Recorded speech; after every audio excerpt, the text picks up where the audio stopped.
The glass shattered like 1,000 promises breaking at once as CEO Clara Winters watched her empire burn 40 floors of steel and ambition consumed by flames that shouldn't exist. "You're coming with me," growled the maintenance man who'd just kicked down her office door, his Navy SEAL training evident in every calculated movement. She had 10 seconds to decide die with her company, or trust a stranger whose calloused hands might be the only thing between her and the conspiracy that had already killed 3 people tonight. Welcome to my story. Comment below where you're watching from. I'd love to know how far this tale has traveled. The rain hammered Seattle like it was trying to wash away sins that ran too deep for any storm to cleanse. Ethan Reed stood in the basement of the Winters Tower, his maintenance uniform soaked with sweat despite the October chill seeping through the concrete walls. He'd been checking the building's fire suppression system for the 3rd time that week. Something about the readings had been nagging at him, the kind of itch between his shoulder blades that had saved his life more times than he could count during his tours in Afghanistan. "Pressure's dropping again in sectors 7 through 12, he muttered into his radio, though he knew nobody was listening. The night security guard Tommy was probably asleep at his desk, and the cleaning crew wouldn't start their rounds for another hour. It was just him and 42 floors of glass and steel that housed one of Seattle's most powerful tech companies. Ethan ran his flashlight along the pipes, noting the fresh tool marks on the coupling joints. Someone had been here. Recently. His fingers found the tampered valve and his blood went cold. This wasn't negligence or wear, this was sabotage. 40 floors above Clara Winters stood at the floor-to-ceiling windows of her corner office, watching the city lights blur through the rain. At 34, she'd built Phoenix Technologies from a garage startup into a billion-dollar empire, but tonight everything was unraveling. The hostile takeover attempt from Victor Lang's consortium, the board members who'd suddenly turned against her, the leaked documents suggesting financial irregularities that she knew were fabricated but couldn't prove. "Working late again, Clara?" She didn't turn at the voice. Marcus Chen, her CFO and oldest friend, had a key to her office. "Someone has to pet," she said, her reflection in the window showing the exhaustion she'd been hiding for weeks. "The board meeting is tomorrow. If I can't convince them that Victor's offer is a trap—" "Maybe it's not a trap," Marcus said quietly. "Maybe it's a lifeline." Now she did turn, studying the man who'd been with her since the beginning. His usually confident demeanor seemed frayed at the edges, his designer suit wrinkled in ways Marcus never allowed. "You can't be serious. Victor Lang destroyed 3 companies before setting his sights on us. He doesn't build, he strips assets and sells the bones. And maybe that's better than watching it all burn," Marcus replied, something strange in his voice. "Clara, there are things happening that you don't understand, forces at play that—" The lights flickered. Both of them froze, looking up at the crystal chandelier that had been a gift from her father before he died. It swayed slightly, though there was no earthquake, no reason for it to move. "Marcus," Clara said slowly, "what did you do?" Before he could answer, the fire alarm shrieked to life. Ethan heard the alarm from the basement and immediately knew this wasn't a drill. The tampered valves, the disabled suppressors, someone had turned the Winters Tower into a 42-story death trap. He grabbed his radio, already running for the stairwell. "Tommy. Tommy, wake up. We have a real situation here. Fire systems have been compromised. Call 911 now." Static was his only answer. Ethan burst into the stairwell, taking the steps 3 at a time. His maintenance keycard would get him anywhere in the building, but he had to make a choice. The fire would start in the server rooms on floor 15. That's where the most flammable materials were stored, where a small fire could quickly become an inferno. But the executive offices were on 42, and at this hour the CEO would still be there. He'd seen her car in the garage, the same silver Tesla that had been there every night for the past month. Training kicked in. Assess, prioritize, act. The servers could be replaced. A life couldn't. He changed direction, heading up instead of toward the fire's origin. Clara backed away from Marcus, her hand reaching for her phone. The smell of smoke was already seeping through the ventilation system, and she could hear something else, a crackling sound that shouldn't exist in a modern building with state-of-the-art fire suppression. "You sabotaged the fire systems," she said, the pieces clicking together with horrible clarity. "The financial documents, the board manipulation, it was all you."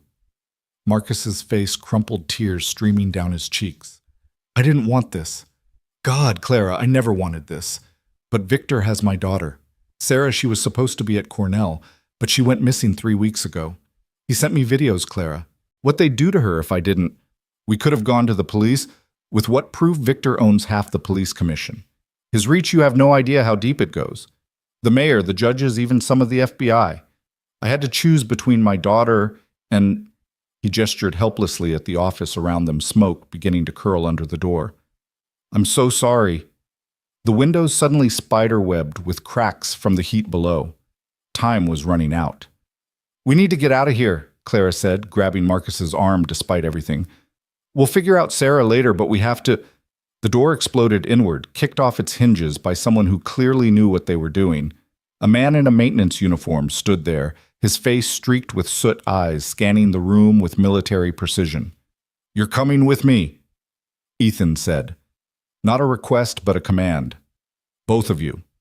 The stairwells on the east side are already compromised. We have maybe 3 minutes before this floor becomes an oven. Who are you? Clara demanded.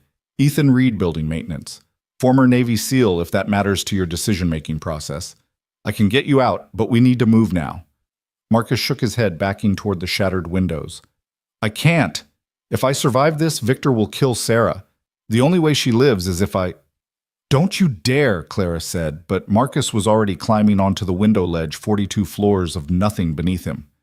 Ethan moved faster than Clara thought possible, crossing the room in 2 strides, but Marcus let go before he could reach him. The CFO fell backward into the Seattle night, his scream swallowed by the storm and the shrieking alarms. No!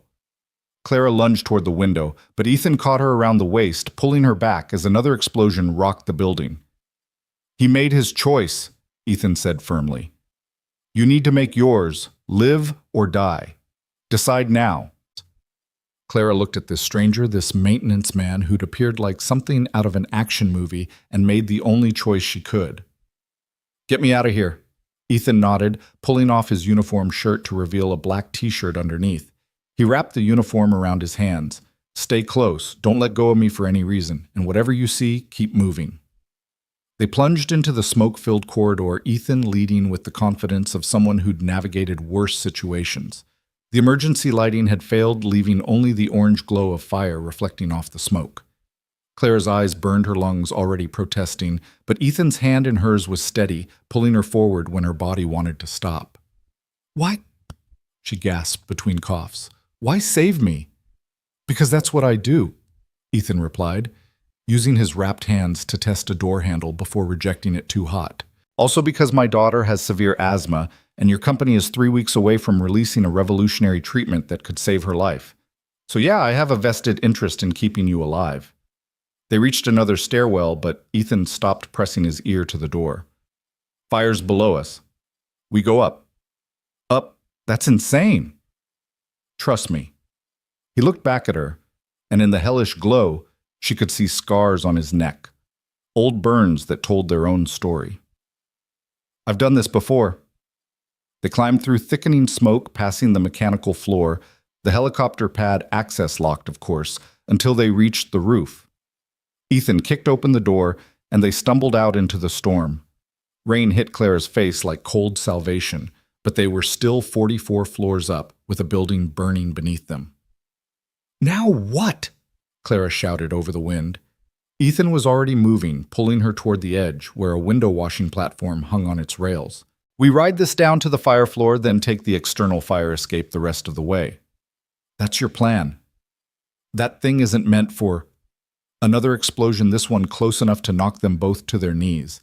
When Clara looked back, she saw flames erupting from the stairwell they'd just exited. It's the only plan, Ethan said, helping her onto the platform. It swayed sickeningly in the wind, but he was already working the manual controls, beginning their descent.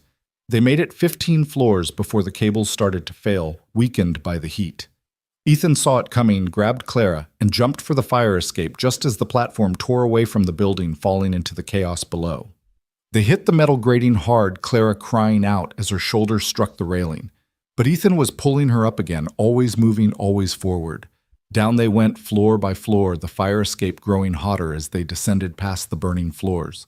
Clara's designer heels had long since been abandoned, her feet bleeding on the metal grating, but she kept going, driven by the stranger's unwavering determination to keep her alive. Finally, impossibly, they reached the ground.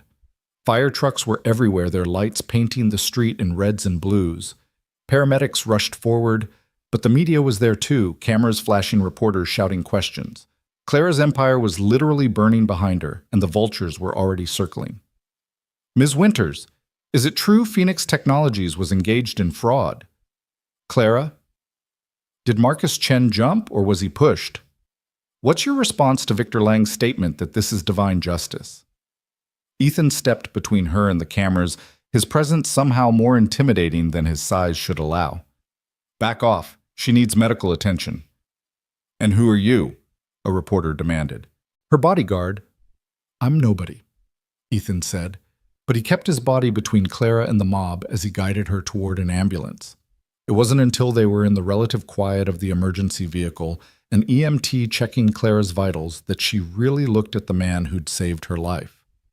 Ethan Reed was perhaps 35, with the kind of build that came from functional fitness rather than gym vanity. His hands, now being treated for burns she hadn't even noticed him sustain, were scarred from more than just tonight. His eyes were gray, the color of Seattle's winter sky, and held a weariness that spoke of someone who'd seen too much but kept going anyway. "Your daughter," Clara said suddenly. "You said she has asthma." Ethan nodded, wincing as the EMT applied burn cream to his palms. "Sophie, she's 7. The Phoenix treatment we applied for the trial, but we didn't qualify. No insurance that would cover experimental treatment." Clara pulled out her phone, miraculously intact in her jacket pocket. Despite everything, her building burning, her CFO dead, her company under attack, she pulled up a contact and hit dial. "David, it's Clara. Yes, I'm alive. Listen, I need you to add a name to the Phoenix trial immediately. Sophie Reed." She looked at Ethan. "What's her full name?" "Sophia Marie Reed." He said, something breaking in his voice. "But you don't have to—" "Yes, I do." She continued, speaking into the phone. "Full coverage, all expenses. Make it happen." She hung up and met his eyes. "You saved my life. This is the least I can do." The ambulance doors suddenly opened and 2 men in suits climbed in, not EMTs, not police. Clara recognized one of them as Detective Raymond Cross, Victor Lang's personal friend. "Ms. Winters," Cross said with a smile that didn't reach his eyes, "you're under arrest for the murder of Marcus Chen."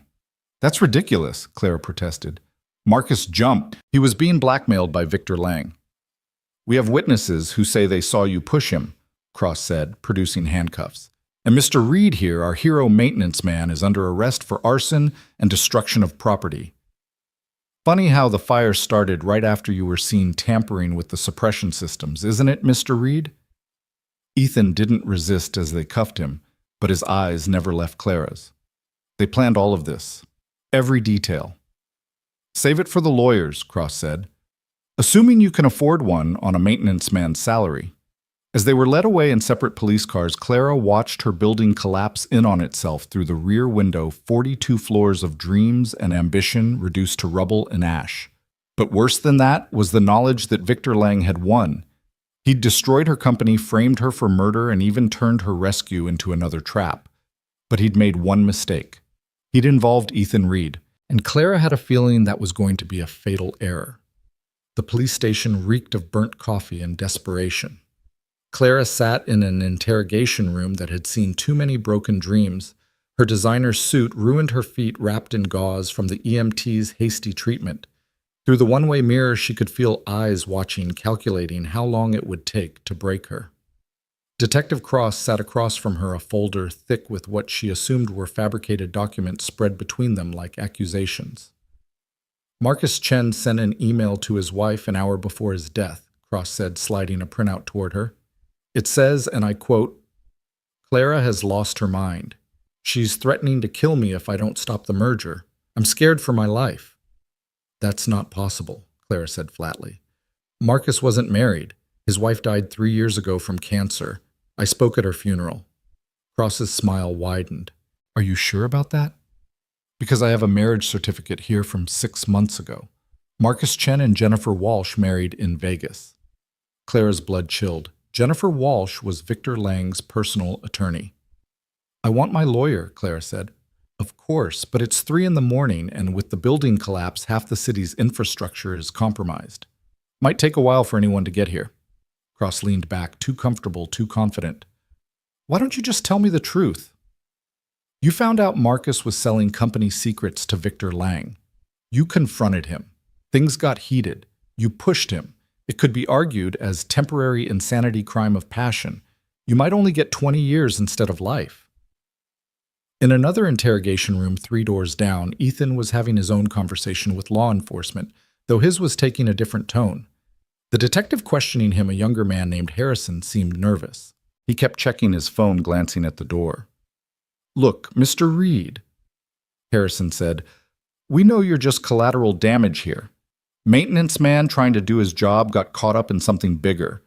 Tell us that Ms. Winters paid you to sabotage the building. Maybe she promised you money for your daughter's treatment, and you can walk away from this." Ethan hadn't said a word since they'd read him his rights. He sat perfectly still, a skill learned in countless hours of surveillance, waiting for the enemy to reveal themselves. Harrison was sweating despite the room's chill. His phone buzzed again. "I need to step out," Harrison said abruptly. "Think about my offer." The moment the door closed, Ethan was in motion. The handcuffs cheap department store model took him less than 30 seconds to pick with a paperclip he'd palmed from the EMT's clipboard. The room had no cameras, a violation of protocol that told him everything he needed to know about how official this arrest really was. He pressed his ear to the door, listening. Harrison was arguing with someone in the hall, voice pitched with fear. "I don't care what Mr. Lang wants. I'm not killing anyone. No, I signed up to plant evidence, not... Don't threaten my family." Ethan made a decision. He opened the door silently, catching Harrison mid-conversation. The detective's eyes widened in shock, then relief. "Please," Harrison whispered, ending his call. "Get out of here. They're going to kill you both. Make it look like a murder-suicide. I can't stop it, but I can give you a 5-minute head start." "Where's Clara?" "Room 3. But there are 2 guards." Ethan was already moving. The guards were positioned at either end of the hallway, trying to look official, but their tactical stance screamed private military. Ethan took the first one down with a chokehold, lowering him silently to the floor. The second turned at the soft thump hand, going for his weapon, but Ethan's thrown paperweight, a heavy glass award from someone's desk, struck him in the temple before he could draw. Clara looked up in shock when her door opened to reveal Ethan free and holding a guard's keycard. "We're leaving," he said simply. "How did you—" "Questions later. They're planning to kill us both in approximately 3 minutes. Move." Cross had stepped out to take a call, leaving Clara unguarded, another sign of overconfidence. They made it to the parking garage before the alarms started. Ethan hot-wiring an unmarked sedan with practiced efficiency. "Where are we going?" Clara asked as they peeled out into the Seattle streets, rain still falling like the city itself was mourning. "First we get Sophie," Ethan said, taking corners at speeds that should have terrified her but somehow didn't. "Then we disappear until we can figure out how to fight back." "Sophie. But won't they expect—" "They think I'm a simple maintenance man with a sick kid. They don't know about my past, my training, or the fact that I've been preparing for something like this since the day my daughter was born." He glanced at her and she saw something dangerous in those gray eyes. "I knew eventually someone would come for us. Different war, same enemies, people with power who think everyone else is expendable." They arrived at a modest apartment complex in Beacon Hill. Ethan took the stairs 3 at a time, Clara struggling to keep up. The door to apartment 3B was already open, and Ethan's entire demeanor changed. "Sophie?" he called out, drawing a concealed weapon Clara hadn't even known he was carrying. "Mrs. Chen." They found the elderly babysitter unconscious, but breathing on the couch, a nasty bump on her head. Sophie's room was empty, her inhaler left behind on the nightstand, a sight that made Ethan go completely still. "They took her," he said, voice deadly quiet. "Victor Lang took my daughter." Clara's phone rang. Unknown number. She answered on speaker. "Hello, Clara." Victor Lang's voice was smooth as aged whiskey, poisonous as hemlock. "I believe we have some things to discuss." "Where is she?" Ethan demanded. Ah, the heroic maintenance man. Your daughter is safe, Mr. Reed. For now. She's asking for her inhaler, though. Such a shame about her condition. The air quality in some of Seattle's abandoned warehouses can be quite poor. I'll kill you, Ethan said simply, not a threat, but a promise. I'm sure you'd try, but here's what's going to happen instead. Clara, you're going to publicly confess to murdering Marcus Chen and burning down your building for the insurance money. You'll sign over all Phoenix Technologies' assets to my consortium. Then you'll take your own life in remorse. Very tragic, but neat. And if I refuse, then Mr. Reed's daughter stops breathing. And before you think about going to the real police, remember that I own enough of them to make sure your story never gets heard. You have 6 hours to decide. I'll send you the confession script. The line went dead. Clara watched Ethan process this, saw him push down the father's panic, and let the soldier take over. He made a mistake, Ethan said finally. What mistake? He has all the cards. He gave us 6 hours. That's 5 hours and 59 minutes more than I need. He pulled out a burner phone she hadn't seen him acquire, dialing from memory. Eagle 1, this is Eagle 6. Authentication, Tango Romeo 77 Alpha. Yes, sir. I'm calling in that favor. Full team Seattle, my coordinates. Roger that. He hung up and looked at Clara. Victor Lang thinks he's the apex predator in this city. He's about to learn what happens when you threaten a SEAL's pup. Who did you just call my old unit? Officially, they're all retired, living quiet civilian lives. Unofficially, we've stayed ready for the day. One of us needed the others. He moved to a hidden panel in the wall Clara hadn't noticed, pulling out weapons, body armor, and equipment that definitely didn't belong in a maintenance man's apartment. Lang has money, political connections, and hired thugs. I have brothers who've bled together in places where Lang's money means nothing. Within an hour, the apartment had become a tactical command center. 4 men had arrived, moving with the same lethal grace as Ethan. They didn't use names, just call signs Wraith, Thunder, Phoenix, and Reaper. Clara found the irony of Phoenix's name didn't escape her. Targets holed up in his penthouse. Wraith reported, pulling up satellite imagery on a military-grade laptop. But the girl's not there. Heat signatures suggest she's being held at this warehouse in Georgetown. He pointed to a building on the outskirts of the industrial district. 6 guards, standard private military configuration. Too easy, Thunder muttered. It's a trap. Of course it's a trap, Ethan agreed.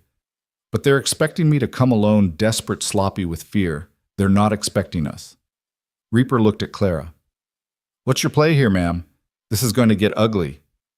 Clara thought about Marcus dead because of Victor's machinations, about her company destroyed, about a 7-year-old girl struggling to breathe somewhere in a warehouse.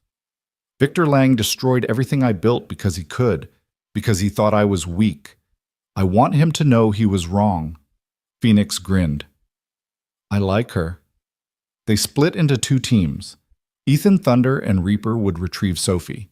Clara would go with Wraith and Phoenix to Victor's penthouse, not to confront him, but to gather evidence. His arrogance is his weakness, Clara explained. He'll have kept trophies records of his crimes. He always does. We get those, we own him. The warehouse extraction happened with military precision. Thunder took out the external cameras with an EMP device, while Reaper neutralized the perimeter guards with tranquilizer darts. Ethan had been adamant about no killing unless absolutely necessary. They found Sophie in a shipping container, terrified but unharmed, her breathing labored but manageable. Daddy! She threw herself into Ethan's arms, and for a moment the soldier disappeared, leaving only a father holding his child. I've got you, baby. You're safe now. Meanwhile, Clara's team had infiltrated Victor's building through a construction access point 3 floors below the penthouse. Wraith's electronic warfare suite had blinded the security systems, while Phoenix's lockpicking skills that rivaled Ethan's got them through every door. Victor's office was exactly what Clara had expected. Ostentatious, overlooking the city, like a king surveying his domain. What she hadn't expected was to find her brother there. Hello, Clara, Nathan Winters said, stepping out from behind Victor's desk. Surprised? She hadn't seen Nathan in 5 years, not since their father's funeral, when he'd contested the will that left her the family company.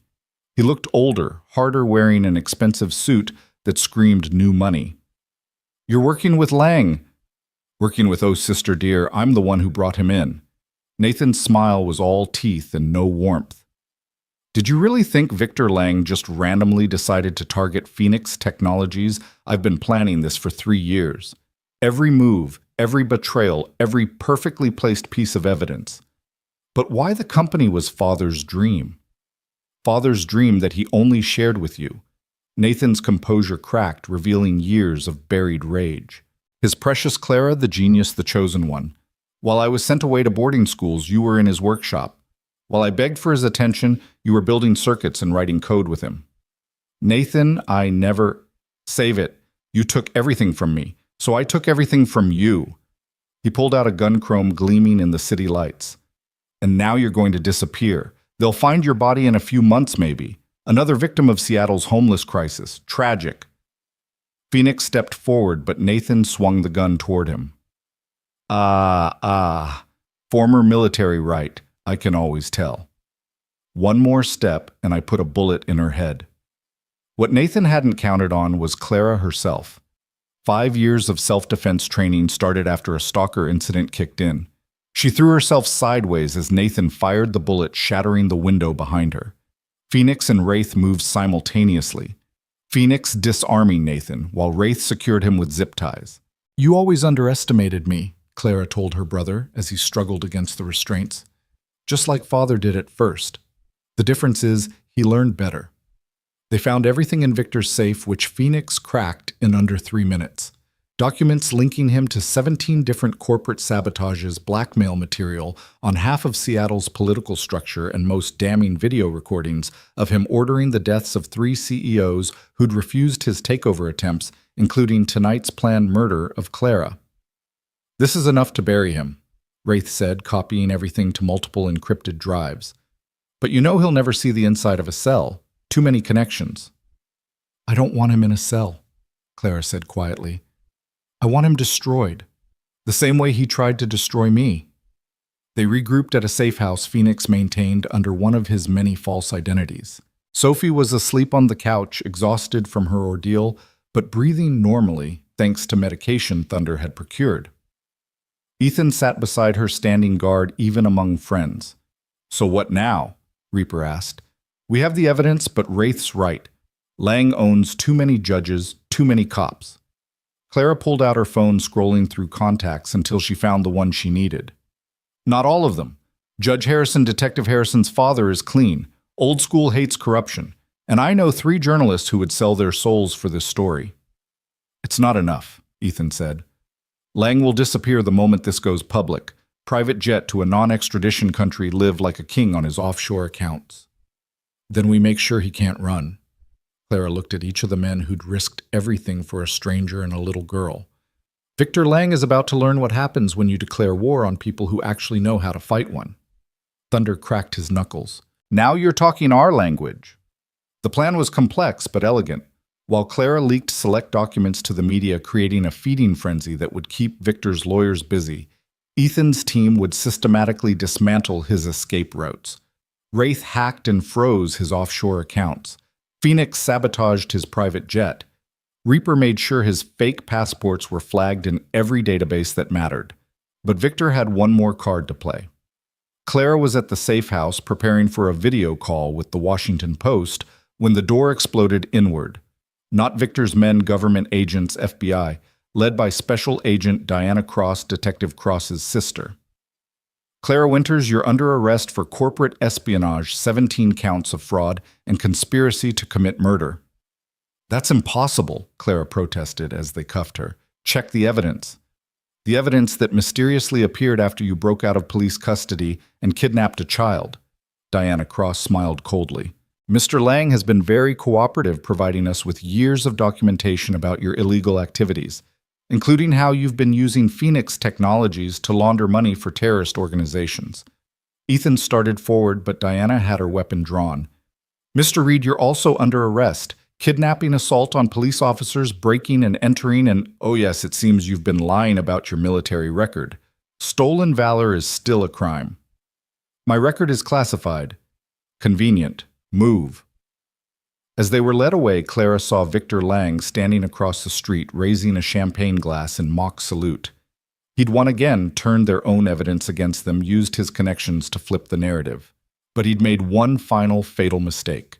He'd left Sophie Reed with Thunderwraith Phoenix and Reaper, and they were about to teach him why you never leave a SEAL's family in the hands of his brothers. The federal holding facility was a step up from the Seattle police station, but it was still a cage. Clara and Ethan were kept in separate wings, no communication allowed. The media was having a field day with the story Tech CEO's Secret Life of Crime, and Maintenance Man or Terrorist Operative dominated the headlines. Diana Cross personally handled Clara's interrogation, 12 hours of circular accusations and fabricated evidence. But Clara had noticed something. Diana kept checking her phone, and every time she did, her jaw tightened a little more. "Your brother's not answering, is he?" Clara said during hour 13. Diana's composure cracked slightly. "What?" Detective Raymond Cross. "Your brother. The one Victor Lang has been blackmailing for 2 years about his gambling debts. The one who's probably dead by now because he failed to deliver us properly gift-wrapped. You don't know what you're talking about. I know Victor Lang doesn't leave loose ends, and your brother became one the moment we escaped his custody." Clara leaned forward as much as the shackles would allow. "I also know you're clean, Agent Cross. Your record is spotless, which means you genuinely believe the evidence against us. But what if I could prove it's all fabricated?" "You can't. We've verified everything. Through channels Victor Lang controls. But what if there was evidence he couldn't touch? What if someone had been documenting everything from the beginning?" Diana's phone rang. She looked at the caller ID and went pale. Raymond, where are you?" She put it on speaker, and Clara heard Detective Cross's shaky voice. I'm sorry. I'm so sorry. Lang made me do it. All of it. The false evidence, the arrest, everything. He has recordings of me taking bribes photos with his prostitutes. He owns me." "Where are you so—" "Doesn't matter. I'm leaving the country. But Dee, listen to me. Winters and Reed are innocent. Everything against them is fabricated. There's a safety deposit box at First National number 447. I put the real evidence there." "The real evidence. I'm sorry, Di. I'm so—" The line went dead. Diana Cross stared at her phone for a long moment, then at Clara. "If this is a trick—" "It's not. Your brother grew a conscience at the last minute. It might have saved his life. Victor doesn't know about the safety deposit box, or Raymond would already be dead." 3 hours later, Diana returned with a banker's box full of documents, USB drives, and photographs. Her face was grim as she unlocked Clara's shackles. "Everything's here," Diana said quietly. "Orders for the arson signed by Lang. The blackmail material on Marcus Chen. Even recordings of him planning your murder." She paused. "There's also evidence about my brother's involvement. He'll be arrested when we find him." "He was a victim too," Clara said, rubbing her wrists. "Lang specializes in finding people's pressure points and exploiting them." "Doesn't excuse what he did." Diana helped Clara to her feet. "We're releasing you and Mr. Reed immediately. And Clara, I'm sorry, I should have dug deeper." As Clara was being processed for release, chaos erupted in Victor Lang's world. The SEALs had been busy. Every news outlet in the country simultaneously received packages containing irrefutable evidence of his crimes. His bought judges found their own corruption exposed. His political allies abandoned him like rats from a sinking ship. But the coup de grace came from an unexpected source. Marcus Chen's daughter Sarah, the one Victor had claimed to kidnap, appeared on live television from her dorm at Cornell. She'd never been missing. The entire blackmail scenario had been a lie, one Marcus had discovered too late. But Sarah had something else, recordings her father had sent her for safekeeping, documenting every illegal order Victor had given him. By the time Clara walked out of federal custody, Victor Lang was the one in handcuffs being led away by agents who couldn't be bought because Diana Cross had personally selected them. Ethan was waiting outside Sophie in his arms. The little girl was wearing a Phoenix Technologies t-shirt someone had found for her breathing easily thanks to an emergency dose of the new treatment Clara's team had arranged. "It's over," Ethan said. "No," Clara replied, looking at the ruins of the Winters Tower in the distance. "Now we rebuild." But there was one more twist waiting. Nathan Winters had made bail his lawyers, arguing he'd been coerced by Lang. He showed up at the safe house that night, alone, unarmed, looking like a man who'd lost everything. "I didn't come to fight," he said when Phoenix opened the door, weapon drawn. I came to warn you. Clara met him in the living room, Ethan beside her, the seals positioned strategically around the space. Warn us about what? Clara asked. Victor's not done. He has a dead man's switch. If he doesn't input a code every 48 hours, documents get released that will destroy dozens of companies, including what's left of Phoenix. Economic chaos, thousands of jobs lost. He told me about it when he thought I was fully his. Nathan pulled out a drive. This contains the location of the server and the abort code. But Clara, there's a catch. There always is. The server is in his panic room at the penthouse. Biometric locks that only open for him, or Nathan hesitated. Or me. He added me to the system as his successor. Why would you help us? Ethan asked, suspicion clear in his voice. Nathan looked at his sister. Because I realized something when I saw you in Victor's office. You didn't take Father's love from me. I threw it away with my jealousy and bitterness. Father saw who I really was, and he was right to leave the company to you. He stood up. I'll get you into the panic room. After that, I'll turn myself in. It won't make up for what I've done, but it's a start. The penthouse was crawling with FBI agents cataloging evidence, but Diana Cross cleared them a path. The panic room was hidden behind a bookshelf, its biometric scanner state-of-the-art. Nathan placed his hand on the scanner, and for a moment Clara thought he'd betrayed them again. Then the locks disengaged with a soft hiss. Inside was Victor's real treasure trove, servers containing enough blackmail material to control half the country, and yes, the dead man's switch that would activate in 36 hours. Wraith went to work immediately, but after an hour he shook his head. It's beyond encrypted, quantum-level stuff. I can't crack it in time. Then we don't crack it, Clara said. We use it. Everyone turned to look at her. Victor built this as insurance, but it's also evidence. Evidence of crimes that hundreds of powerful people committed. Instead of destroying it, we give it to the FBI. All of it. Let them sort through who's guilty and who's a victim. That'll cause chaos, Diana warned. Some of these people run major corporations, government agencies. Then they should have thought of that before breaking the law, Clara replied.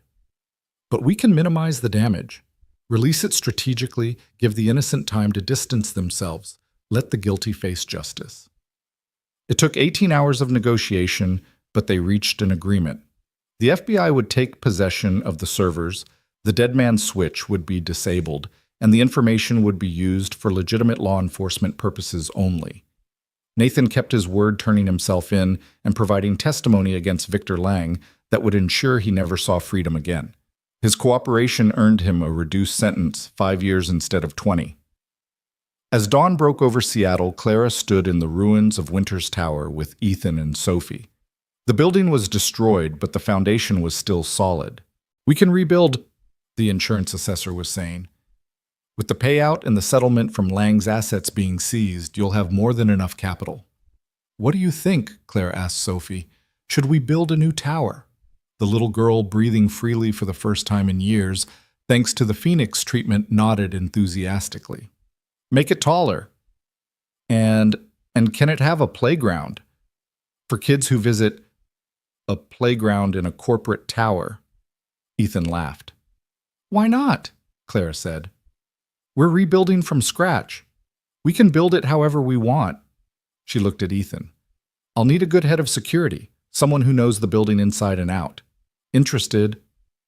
I'm just a maintenance man, Ethan said with a slight smile. No, Clara replied. You're the man who saved my life, who saved my company, who reminded me that there are still people willing to do the right thing even when it costs them everything. She hesitated, then added, besides, Sophie's going to need continued treatment, and it would be convenient if her father worked for the company providing it.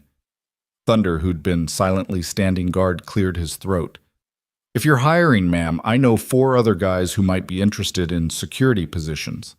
Clara looked at the SEALs who'd risked everything for strangers. Phoenix Technologies could use men like you, all of you. 6 months later, the new Phoenix Technologies building held its grand opening. 45 stories of gleaming steel and glass with state-of-the-art fire suppression systems that Ethan had personally overseen. The top floor wasn't executive offices. It was a research lab dedicated to developing treatments for childhood respiratory diseases, named the Sophie Reed Center for Pediatric Research. True to Sophie's request, there was a playground on the third floor visible from the street where employees' children could play while their parents worked. It had become an unexpected symbol of the company's resurrection, a corporation that put family first. Victor Lang watched the coverage from his federal prison cell where he'd served 3 consecutive life sentences. His empire was gone, his allies imprisoned or fled, his very name synonymous with corporate corruption. Nathan Winters watched from minimum security where he spent his days teaching business ethics to other inmates trying to earn redemption one small act at a time. Detective Raymond Cross watched from witness protection, his testimony having helped convict 17 corrupt officials. But in the Phoenix Technologies lobby, none of that mattered. Clara stood with her new executive team, including a head of security who still wore maintenance boots with his suit, and watched Sophie cut the ribbon with oversized scissors. "You know," Ethan said quietly, 6 months ago I was just checking pipes in a basement. "And I was about to lose everything," Clara replied. "Funny how the worst night of your life can lead to the best things." Sophie ran over, grabbing both their hands. "Can we go to the playground now?" They looked at each other over her head, 2 people who'd been through hell and come out the other side not just intact, but stronger. "Yeah," Ethan said, squeezing his daughter's hand. "Let's go to the playground." As they walked through the building that had risen from ashes past employees who'd stayed loyal through the chaos toward a future none of them could have imagined, Clara realized something. Victor Lang had been wrong about everything, but especially about one thing he'd thought: power came from money, from control, from making others fear you. But real power came from something else entirely. It came from the choice to save a stranger in a burning building, from the decision to trust when everything said not to, from the courage to rebuild when it would be easier to walk away, and from the simple act of holding a child's hand and heading to a playground in a corporate tower, because sometimes the most revolutionary thing you can do is dare to be human in a world that rewards being anything but. The Seattle rain that had started this story continued to fall, but now it felt different. Now it felt like a blessing washing the city clean for whatever came next. The playground's laughter faded into memory as autumn settled over Seattle, bringing with it a chill that had nothing to do with the weather. Clara stood in her new office, watching the city wake up through floor-to-ceiling windows that Ethan had insisted be reinforced with bulletproof glass. 6 months of rebuilding had given them a false sense of security, she realized now, staring at the photograph that had been slipped under her door during the night. It showed Sophie at her school, taken yesterday with a telephoto lens. "How did they get past security?" Clara asked, though she already knew the answer would terrify her more than not knowing. Ethan held the photo with steady hands, but she could see the muscle jumping in his jaw the way his breathing had shifted to the controlled pattern he used before violence. They didn't. This was taken from outside the school perimeter, professional surveillance. He turned the photo over, reading the message scrawled on the back for the 3rd time. "Victor Lang sends his regards from prison. The game isn't over." "That's impossible," Clara said. "He's in solitary confinement, no communication privileges." "Men like Lang don't need privileges. They buy them." Ethan pulled out his phone, already dialing. "Thundercode 7. Sophie's school. Now." He looked at Clara. "We're pulling her out until we know what this is." But Sophie wasn't at school. The principal's panicked call came just as Thunder arrived at the empty classroom. She'd been picked up an hour ago by someone with proper authorization, someone who'd known all the code words, had the right identification. The security footage showed Sophie leaving willingly with a woman in a Phoenix Technologies uniform. "Jennifer Walsh," Clara breathed, recognizing the face on the grainy footage. Marcus's supposed wife. Victor's attorney. She was supposed to be in witness protection. Or that's what they wanted us to think. Ethan was already moving, grabbing gear from the concealed cabinet he'd installed his first week as security chief. "This isn't random. The timing, using Jennifer, someone's orchestrating this from inside." Clara's phone buzzed. Unknown number, but she knew who it would be. "Hello, Clara." The voice wasn't Victor's. It was feminine, cold, familiar, in a way that made Clara's skin crawl. "I have something that belongs to your security chief. Sweet little thing, bit wheezy though, forgot her inhaler again." "Jennifer," Clara said, putting it on speaker. "What do you want?" "What I've always wanted. What Victor promised me before you destroyed him. Phoenix Technologies. The patents, the research, all of it. You have 2 hours to transfer everything to my offshore holdings, or Sophie Reed learns what happens to little girls who breathe too much water. If you hurt her. You'll what kill me? Your boyfriend already wants to do that. Get in line. Jennifer's laugh was brittle. 2 hours, Clara. The transfer codes will be sent to your phone. And just so we're clear, if I see a single cop FBI agent or Navy SEAL near me, she dies. I have nothing left to lose. The line went dead. Ethan stood perfectly still for exactly 3 seconds, then exploded into motion. She's lying about something. Jennifer Walsh is a corporate lawyer, not a kidnapper. Someone else is pulling her strings. Does it matter? Clara asked. She has Sophie.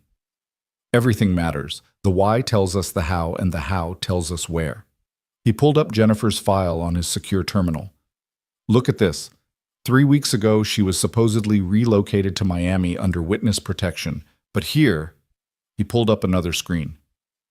Credit card charges in Seattle for the past week. Someone wanted us to think she was gone. Thunder burst through the door with Phoenix and Wraith. Reaper's tracking her phone signal. She's not even trying to hide it. Warehouse District Pier 47. Another warehouse, Phoenix muttered. These people have no imagination. Or they're counting on us thinking that, Ethan said. This is too easy, too obvious. He studied the map. Pier 47 is isolated single-access road surrounded by water on 3 sides. It's a kill box. So we don't go, Clara said, pulling up her own computer. We give her what she wants. Everyone turned to stare at her. Clara, we can't just hand over the company. We're not. We're going to give her exactly what she wants, and it's going to destroy her. Clara's fingers flew across the keyboard. Jennifer's smart, but she's not a tech person. She won't know the difference between real patents and elaborate forgeries until it's too late. That might buy us time, but no, you don't understand. Clara pulled up code she'd been working on for months. Project Trojan. I developed it after Victor's attack, a way to protect our intellectual property. Any unauthorized access to our systems triggers a virus that doesn't just delete the stolen data. It traces back through every system it touches, documenting everything. Every crime, every connection, every hidden asset. Wraith whistled low. That's beautiful and terrifying. It's also highly illegal, Clara admitted. But kidnapping children is worse. The moment Jennifer accesses the files, we'll know every system she's connected to, every person she's working with. She'll still have Sophie, Ethan pointed out. Not for long. Clara met his eyes. Because while she's distracted by the transfer, you're going to get your daughter back. The plan was dangerous in its simplicity. Clara would initiate the transfer, making it look legitimate enough to keep Jennifer occupied. Meanwhile, Ethan and his team would approach the warehouse from the water, the one direction Jennifer wouldn't expect. There's something else, Thunder said, studying satellite footage of the pier. Heat signatures show 12 people in that warehouse. Jennifer didn't assemble a team that size alone. Then who's really behind this? Phoenix asked. The answer came from an unexpected source. Diana Cross called Clara's private line just as they were preparing to leave. Don't go to Pier 47, Diana said without preamble. It's a setup. We know, but Sophie's not there. She never was. The heat signatures are decoys, probably homeless people Jennifer paid to stay there. The real location is somewhere else. Clara felt her heart stop. How do you know this? Because my brother just called me. Raymond's back in Seattle and he's with them. Not by choice, they're threatening his daughter now, my niece. Clara, this is bigger than Jennifer Walsh. Someone's been planning this for months using Victor's imprisonment as cover. Who? I don't know yet, but Raymond managed to send me a partial location before they caught him. Sophie's being held at... The line crackled with static. Medical facility underground. The call dropped. Ethan was already cross-referencing medical facilities with underground levels in Seattle. There are 17 possibilities, but if we narrow it down to ones with connections to Phoenix Technologies... The old Prometheus Labs, Clara said suddenly. We acquired them 3 years ago for their respiratory research. The building's been condemned, scheduled for demolition, but the underground levels were designed for hazardous materials. They're completely sealed with their own ventilation system. Perfect for holding someone with breathing problems, Wraith said grimly. Control the air control, the prisoner. It's also where we stored the original Phoenix prototypes, Clara added, the ones that failed trials because they were too dangerous. Jennifer wouldn't know that, but whoever's really behind this might. They moved out in 2 teams. Clara and Wraith would handle the digital deception, making the transfer look real while tracking every connection. Ethan, Thunder, Phoenix, and Reaper would retrieve Sophie. The Prometheus Labs building stood like a tombstone against the Seattle skyline, its windows dark, its parking lot cracked with weeds pushing through abandoned asphalt. But Ethan's trained eye caught the subtle signs of recent activity. Fresh tire tracks, security cameras that should have been dead but weren't, the too perfect arrangement of debris around the entrance. Perimeter's wired, Reaper reported through comms. Professional job. Someone wants to know we're coming. Let them, Ethan said. Phoenix, you're with me through the loading dock. Thunder and Reaper create noise at the main entrance. Draw them out. They moved like shadows, muscle memory from countless operations guiding them through the darkness. The loading dock's lock had been recently replaced, another sign they were in the right place. Phoenix had it open in seconds. The interior was a maze of abandoned laboratories and empty offices, but Ethan followed the faint hum of active ventilation systems down, always down into the building's bones. They found the first guard on sub-level 2, professionally equipped but sloppy in his positioning. Ethan took him down silently, zip-tying him to a pipe. Thunder report. 4 tangos engaged at main entrance. They're buying it. They kept descending. Sub-level 3 was medical storage, the air thick with the smell of old chemicals. Sub-level 4 was where things got interesting. The dust had been disturbed recently, footprints leading to a reinforced door marked Hazardous Materials Authorized Personnel Only. Phoenix started to pick the lock, but Ethan stopped him. Something was wrong. Too quiet. Too easy. That's when they heard it. Sophie's voice, tinny and distorted through a speaker system. Daddy? Daddy, I can't breathe right. The air tastes funny. Ethan's control nearly shattered, but Phoenix grabbed his arm. It could be a recording. Daddy, please, the lady said you'd come, but you're not here, and I'm scared. And Sophie's voice dissolved into coughing, the sound of a child struggling for air. Real or recording, Ethan couldn't wait. He kicked the door open, moving in fast and low, weapon raised. The room beyond was a medical laboratory, and Sophie was there, sealed inside a glass containment unit designed for hazardous materials testing. She was alive, conscious, but her breathing was labored, her small hands pressed against the glass. Daddy. Jennifer Walsh stood beside the containment unit, but she wasn't alone. 3 men in tactical gear flanked her, weapons trained on the door. And behind them, working at a computer terminal with his back to them, was someone Ethan hadn't expected. Dr. Marcus Chen turned around very much alive, despite having thrown himself from a 42nd floor window 6 months ago. Hello, Mr. Reed, Marcus said calmly. I apologize for the dramatics, but it was necessary to get everyone's attention. You're supposed to be dead, Phoenix said, weapon trained on the nearest guard. A necessary fiction. The body that fell was already dead, a homeless man with my general build, terminal cancer patient who sold his corpse for enough money to make his last days comfortable. I went out the executive elevator during the chaos. Marcus gestured to the containment unit. Your daughter is safe for now. The atmosphere in there is actually optimized for her condition. Better than normal air, really.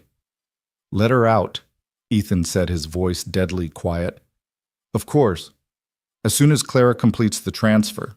The real transfer, not the Trojan horse she's attempting to upload. Marcus smiled at Ethan's surprise. Did you think I wouldn't know about Project Trojan? I helped design Phoenix Technologies' security architecture. I know every backdoor, every failsafe, every clever little trap Clara built. Why? Ethan asked. Buying time while calculating angles, distances, probabilities. You were her friend. I was her employee, Marcus corrected. Watching her take credit for innovations, I contributed to building her empire on foundations I helped lay. But that wasn't even the worst part. The worst part was my daughter. Sarah's safe at Cornell showed. Sarah is dead. Marcus's composure cracked, showing the madness beneath. She died 3 years ago. Drug overdose at a party thrown by Clara's brother Nathan, covered up by the Winters family money. The girl at Cornell is an actress hired by Victor to maintain my cover story. Clara didn't know. Clara didn't care. She was too busy being the genius CEO to notice her best friend was drowning in grief, too focused on her company to see that I'd been replaced by someone who wanted revenge more than anything. He turned back to his computer. But I'm better than Victor. Smarter. I don't just want to destroy Clara's company. I want to take it and transform it into something that would horrify her. Weapons development, chemical warfare applications of her precious Phoenix treatment. Let her name be associated with death instead of healing. Jennifer shifted uncomfortably. Marcus, you said no one would get hurt. No one important will get hurt, Marcus replied dismissively. The girl's just leverage. Once I have what I need, she can go back to her father, probably. That probably was all Ethan needed to hear. He shot the nearest guard with a tranquilizer dart, while Phoenix took the second. The third managed to fire, but Ethan was already moving, pulling the man's arm up so the bullet struck the ceiling. Thunder and Reaper burst through the door behind them, having cleared the upper levels. Jennifer dropped her weapon immediately, hands raised. I'm out. This isn't what I signed up for. But Marcus was faster than anyone expected. He hit a button on his console, and the containment unit began filling with a yellow gas. Chlorine gas diluted but still toxic, Marcus said calmly. Sophie has about 90 seconds before permanent lung damage. The only way to stop it is with this. He held up a kill switch. And the only way to get this is to complete the real transfer. Clara has 60 seconds to decide. Ethan raised his weapon. I'll shoot you. And my dead man's switch releases pure chlorine. Sophie dies in seconds instead of minutes. Marcus smiled. I learned from Victor's mistakes. Always have a backup plan. Clara's voice came through the comms. Ethan, I can see everything through your body cam. Tell him I'll do it. Clara, no. It's just a company, Ethan. Sophie's a life. Her voice was steady, but he could hear the pain beneath. Marcus, you win. Sending the real transfer now. Marcus watched his screen smile widening as the progress bar filled. See how easy that was? All this could have been avoided if Clara had just... The lights went out. In the darkness, Ethan heard glass shatter. Emergency lighting kicked in a second later, revealing Diana Cross and a full FBI tactical team. The containment unit was broken. Sophie and Diana's arms being rushed to a waiting medical team. The kill switch was in pieces on the floor, destroyed by a sniper's bullet through the window Ethan hadn't even noticed. Marcus Chen, you're under arrest for kidnapping, attempted murder, and about 30 other charges I'll think of on the way to booking, Diana said. Marcus laughed wild and broken. You're too late. The transfer's complete. I own Phoenix Technologies now. No, Clara said, walking into the room with Wraith beside her. You own a shell company I created 6 months ago. Phoenix Technologies was never incorporated in Delaware like you thought. That was another fiction. The real company is held in a trust protected by so many legal layers it would take years to untangle. But the patents are all filed under my personal name, not the company's. Another lesson learned from Victor's attack. Clara looked at her former friend with a mixture of pity and disgust. I'm sorry about Sarah, Marcus. I'm sorry I didn't see your pain, but this ends now. Marcus lunged for something on the desk, a gun, a weapon. It didn't matter. Ethan's fist connected with his jaw before he could reach it, dropping him cold. Sophie, Ethan called out, already moving toward the medical team. She's okay, Diana assured him. The gas was mostly theatrical, scary but not concentrated enough to cause real damage, though I'd like to know how you knew to call us. Clara and Ethan exchanged glances. They hadn't called anyone. If you didn't call them, Ethan said slowly, then who? I did, Nathan Winters said, stepping out from behind the FBI team. He was wearing an ankle monitor, clearly on supervised release. My lawyer got me a deal. Early release in exchange for helping take down Marcus. I've been feeding information to Agent Cross for weeks. You knew Marcus was alive? Clara asked. Suspected. Some financial irregularities that only made sense if he was still moving money. Plus, I knew about Sarah's real death. I was there that night, Clara. I tried to save her, but... He shook his head. I've been living with that guilt for 3 years. When I realized Marcus was using it as justification for revenge, I had to act. Why help us? Ethan asked, still suspicious. Because I've had 6 months to think about what I almost became, Nathan replied. And because someone needs to stop the cycle of revenge before it destroys everyone. Sophie's cough brought Ethan's attention back to what mattered. She was breathing normally now, the Phoenix treatment having strengthened her lungs enough to handle the stress. But she was scared, clinging to him as the medical team checked her over. I want to go home, Sophie whispered. We will baby. We're going home. But home had become a complicated concept. The safe house was compromised, Ethan's apartment was too vulnerable, and Clara's penthouse felt like a fortress built for one. Stay with me, Clara said quietly, watching Sophie curl against her father. Both of you, I have plenty of room, and after today, I don't want to be alone. It wasn't a romantic invitation, not yet. It was two people who'd been through hell recognizing they were stronger together than apart. Ethan nodded, and something shifted between them, a possibility neither was ready to name. The aftermath was messier than the crisis. Marcus's conspiracy had tentacles reaching into Phoenix Technologies' structure employees who'd been turned or bought. Clara spent weeks cleaning house, rebuilding trust, ensuring nothing like this could happen again. Jennifer Walsh cut a deal testifying against Marcus in exchange for a reduced sentence.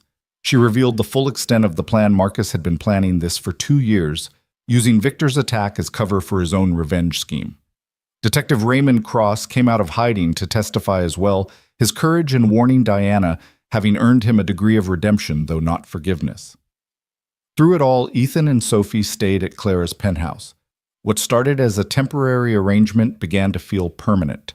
Sophie's toys appeared in the living room. Ethan's coffee mug claimed a spot in the kitchen. Clara found herself looking forward to their shared dinners, to Sophie's homework sessions at the dining table, to the quiet evenings when Ethan would read to his daughter while Clara worked nearby, just enjoying the sound of their voices. 3 weeks after Marcus's arrest, Clara was working late in her home office when Ethan knocked on the door. Sophie's asleep, he said. Thought you might want some company. She looked up from her screen, seeing him holding 2 cups of tea. He'd learned her preference for chamomile when stressed. I'm not great company right now. The board wants a full security review. The FDA is questioning the Phoenix trials because of Marcus's sabotage. And somehow the media thinks this is all my fault. It's not, Ethan said, simply setting the tea beside her. None of it is. I should have seen Marcus's pain. Should have known. Stop. He turned her chair to face him. I've played that game. Should have seen the IED. Should have saved more of my squad. Should have been a better husband, so maybe my ex-wife wouldn't have left. Should have is poison, Clara.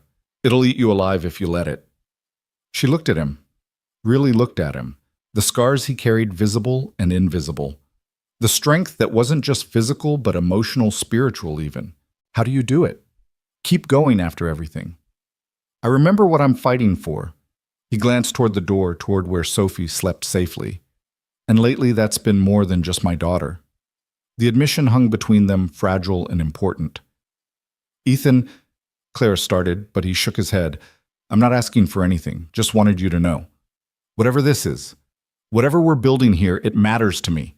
You matter to me. Before she could respond, alerts started flooding her screen. Someone was attempting to access Phoenix Technologies' servers using Marcus's old credentials. That's impossible, Clara said, fingers flying across the keyboard. We locked everything down. But the attack was sophisticated, using backdoors even Clara hadn't known existed. Within minutes, they were locked out of their own systems. A video call request appeared on her personal laptop. Against her better judgment, she accepted it. Victor Lang's face filled the screen broadcast from his prison cell. Hello, Clara. Hello, Mr. Reed. I thought it was time we had a chat about the future. How are you? Making this call. Having computer access. Orchestrating everything from in here. Victor smiled. Money, dear Clara. Unlimited money and the knowledge of where bodies are buried. Did you really think Marcus came up with his plan alone? He was always too emotional, too sloppy. He needed guidance, my guidance. You used him, Ethan said. I gave him purpose. There's a difference. Victor leaned back, orange jumpsuit, unable to diminish his presence. But Marcus has served his purpose. Now it's time for the real game to begin. What game? Clara demanded. The one where you realize that destroying me was the worst mistake of your life. You see, from in here, I have nothing but time. Time to plan to recruit to slowly dismantle everything you're trying to build. His smile widened. Starting with your new FDA approval. Check your email. Clara did, finding a message from the FDA. The Phoenix treatment trials were suspended indefinitely pending investigation into data tampering. That's just the beginning, Victor continued. Every week something else will go wrong.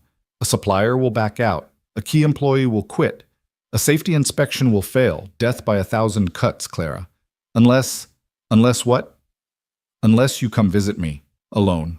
No surveillance, no recordings, just you and me discussing terms. Absolutely not, Ethan said. But Victor wasn't looking at him. His eyes were fixed on Clara. You have 48 hours to decide. After that, the Phoenix treatment gets buried so deep in regulatory hell that Sophie Reed will age out of treatment eligibility before it ever sees the market again. The call ended. Clara stared at the blank screen, feeling the walls closing in. He's right. He can do it. From prison with just phone calls and letters, he can destroy everything. Then we stop him, Ethan said. How? He's in federal maximum security. We can't touch him. No, Ethan agreed. But we can make him irrelevant. He pulled out his phone, dialing a number Clara didn't recognize. It's me. Yes, I know what time it is. I need to call in that favor. The big one. I understand the cost. Yes, I'm sure. Who was that? Clara asked when he hung up. Someone who owes me a life debt. Someone with the power to make Victor Lang disappear. You mean kill him? No, I mean make him cease to exist in any way that matters. No more phone calls, no more letters, no more influence, complete isolation, the kind reserved for terrorists and traitors. That's not possible. Victor has too many connections. His connections are all financial or political. The person I just called transcends both. Ethan met her eyes. But it'll cost me everything I have left from my military service. My pension, my benefits, even my security clearance. I'll just be a maintenance man again. Clara stood crossing to him. You do that. Give up everything. Not everything, he corrected, taking her hands. I'd still have Sophie. And if you'll let me, I'd still have this, us, whatever we are or might become. She kissed him, then soft and certain tasting promise and possibility. When they pulled apart, Sophie stood in the doorway, rubbing sleepy eyes. Are you guys finally together? She asked with 7-year-old directness. Ethan laughed, scooping her up. What do you think, kiddo? Sophie looked between them, then nodded decisively. Good. Clara makes better pancakes than you, Daddy. The moment was perfect in its simplicity, but Clara's phone buzzed with another alert. This time it wasn't Victor or the FDA or any external threat. It was from her building's security system. Someone was in the Phoenix Technologies lab. Someone using her personal access codes. That's impossible, she said for the second time that night. Only 3 people have those codes. Me, you, and Marcus. Ethan finished, but he's in custody. Diana Cross answered on the first ring when Clara called. Before you ask, yes, Marcus Chen is still in his cell. I'm looking at him right now on the monitor. Then who's in my lab? There was a pause, then Diana swore. The transport logs. Someone checked Marcus out for a medical evaluation 3 hours ago, but if he's still in his cell, then who? Sarah, Clara breathed. Marcus's daughter, the real Sarah. That's impossible, she's dead. But Clara was already pulling up the security footage from the lab. The figure moving through the restricted areas was young female and bore an undeniable resemblance to Marcus Chen. She faked her death, though, Ethan said, understanding immediately. Just like her father faked his. This whole thing, Victor, Marcus, all of it, it's been about getting her into the lab. But why? The answer came as they watched Sarah Chen access the secured storage where the failed Phoenix prototypes were kept. The ones that had been too dangerous for human trials. The ones that could be weaponized. She's not stealing them, Clara realized with growing horror. She's releasing them. The ventilation systems in the Phoenix Technologies building suddenly activated at full power spreading whatever Sarah had released through 45 floors of offices where the night cleaning crew was working. "We need to evacuate the building," Ethan said, already moving. "Now." But even as Clara triggered the fire alarms remotely, she knew they were too late. Sarah Chen had just turned her father's revenge fantasy into reality using Phoenix Technologies' own research to create a weapon. And somewhere in his prison cell, Victor Lang was probably smiling, knowing that even in defeat, he'd found a way to win. The real war was just beginning. The evacuation sirens screamed through the Seattle night as 43 people stumbled out of the Phoenix Technologies building coughing and gasping. Ethan counted them twice, his military training demanding precision even in chaos. The cleaning crew, 2 security guards, a handful of engineers pulling an all-nighter, all accounted for but all showing the same symptoms. Burning eyes, labored, breathing, skin flushed with an unnatural pink tinge. "It's not lethal," Clara said, reading the preliminary analysis on her tablet, while EMTs set up triage stations in the parking lot. "Whatever Sarah released, it's designed to incapacitate, not kill. The compound is breaking down already half-life of maybe 6 hours." "That doesn't make sense," Ethan said, watching Sophie through the penthouse window 30 floors up and 3 blocks away, making sure she stayed inside with the air filtration on maximum. "If you're going to weaponize something, why make it temporary?" "Because killing people brings the FBI, the CDC, Homeland Security," Diana Cross said, arriving with a hazmat team. "But this is assault at worst. She'll do 5 years instead of life." She paused, studying the scene. "Unless this is just the test run." That thought chilled Clara more than the October wind. The prototypes Sarah took there were 12 variants. She only released 1. "Where are the others?" Before Clara could answer, her phone buzzed.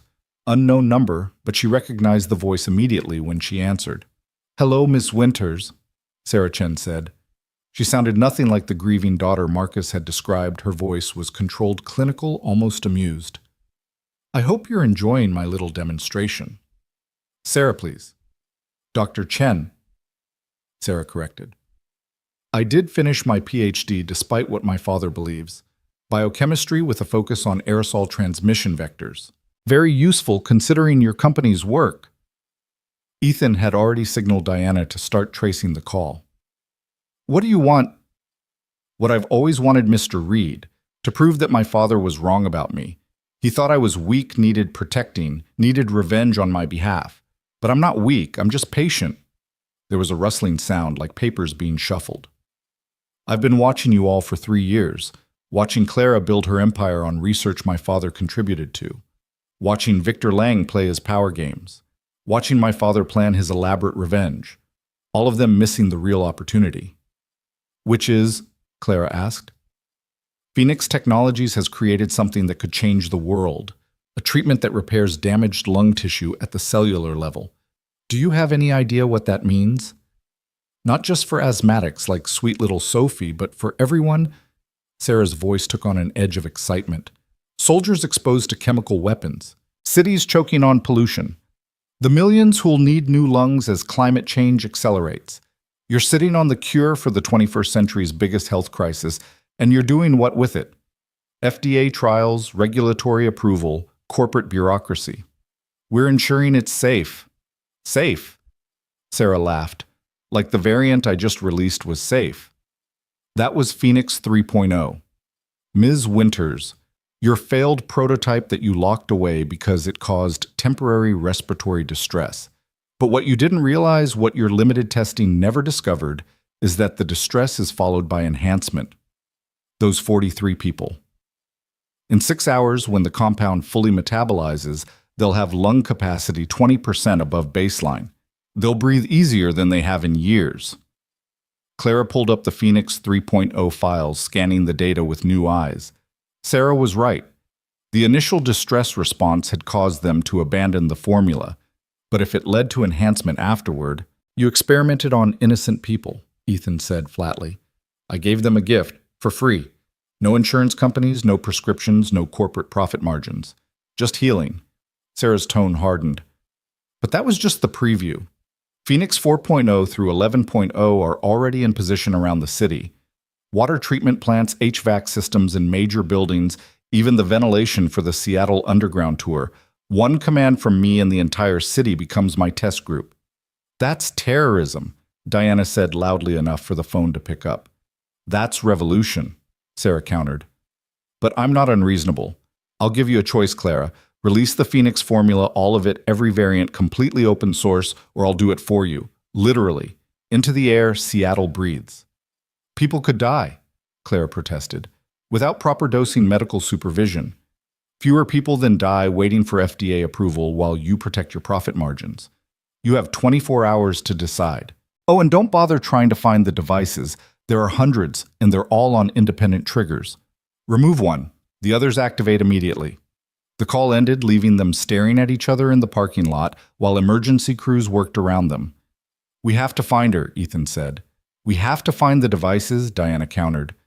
If she's telling the truth about the triggers, she is, Clara said quietly. Sarah Chen didn't fake her death and spend 3 years planning this to bluff now. She looked at the Phoenix building, its lights still flashing with evacuation warnings. She's right about one thing. We have been slow, cautious. People have died waiting. Clara, you can't seriously be considering, I'm considering everything. Clara cut Ethan off, including the fact that my technology is about to be used as a weapon whether I cooperate or not. They established a command center in Clara's penthouse. The living room transformed into a war room with computers, maps, and the combined resources of the FBI, Phoenix Technologies, and Ethan's SEAL team. Sophie watched from the hallway, clutching the stuffed bear Ethan had given her, understanding that something bad was happening, but not quite what. Go back to bed, sweetie, Ethan said gently. Is the bad lady going to hurt people? Sophie asked with that devastating directness children possessed. Ethan knelt beside his daughter. We're going to stop her. But she's sick, isn't she? Like me, but different. Sick in her thoughts.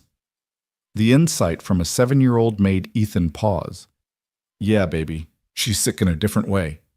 Then maybe she needs different medicine, Sophie said, and padded back to bed, leaving the adults to contemplate the wisdom of innocence.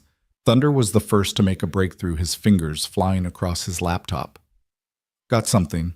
Sarah Chen didn't just disappear 3 years ago, she legally died. Death certificate filed in King County. Body cremated, the works. But here's the interesting part. The doctor who signed the certificate, he vanished 2 weeks later. His medical license was used 6 months ago to order restricted chemicals.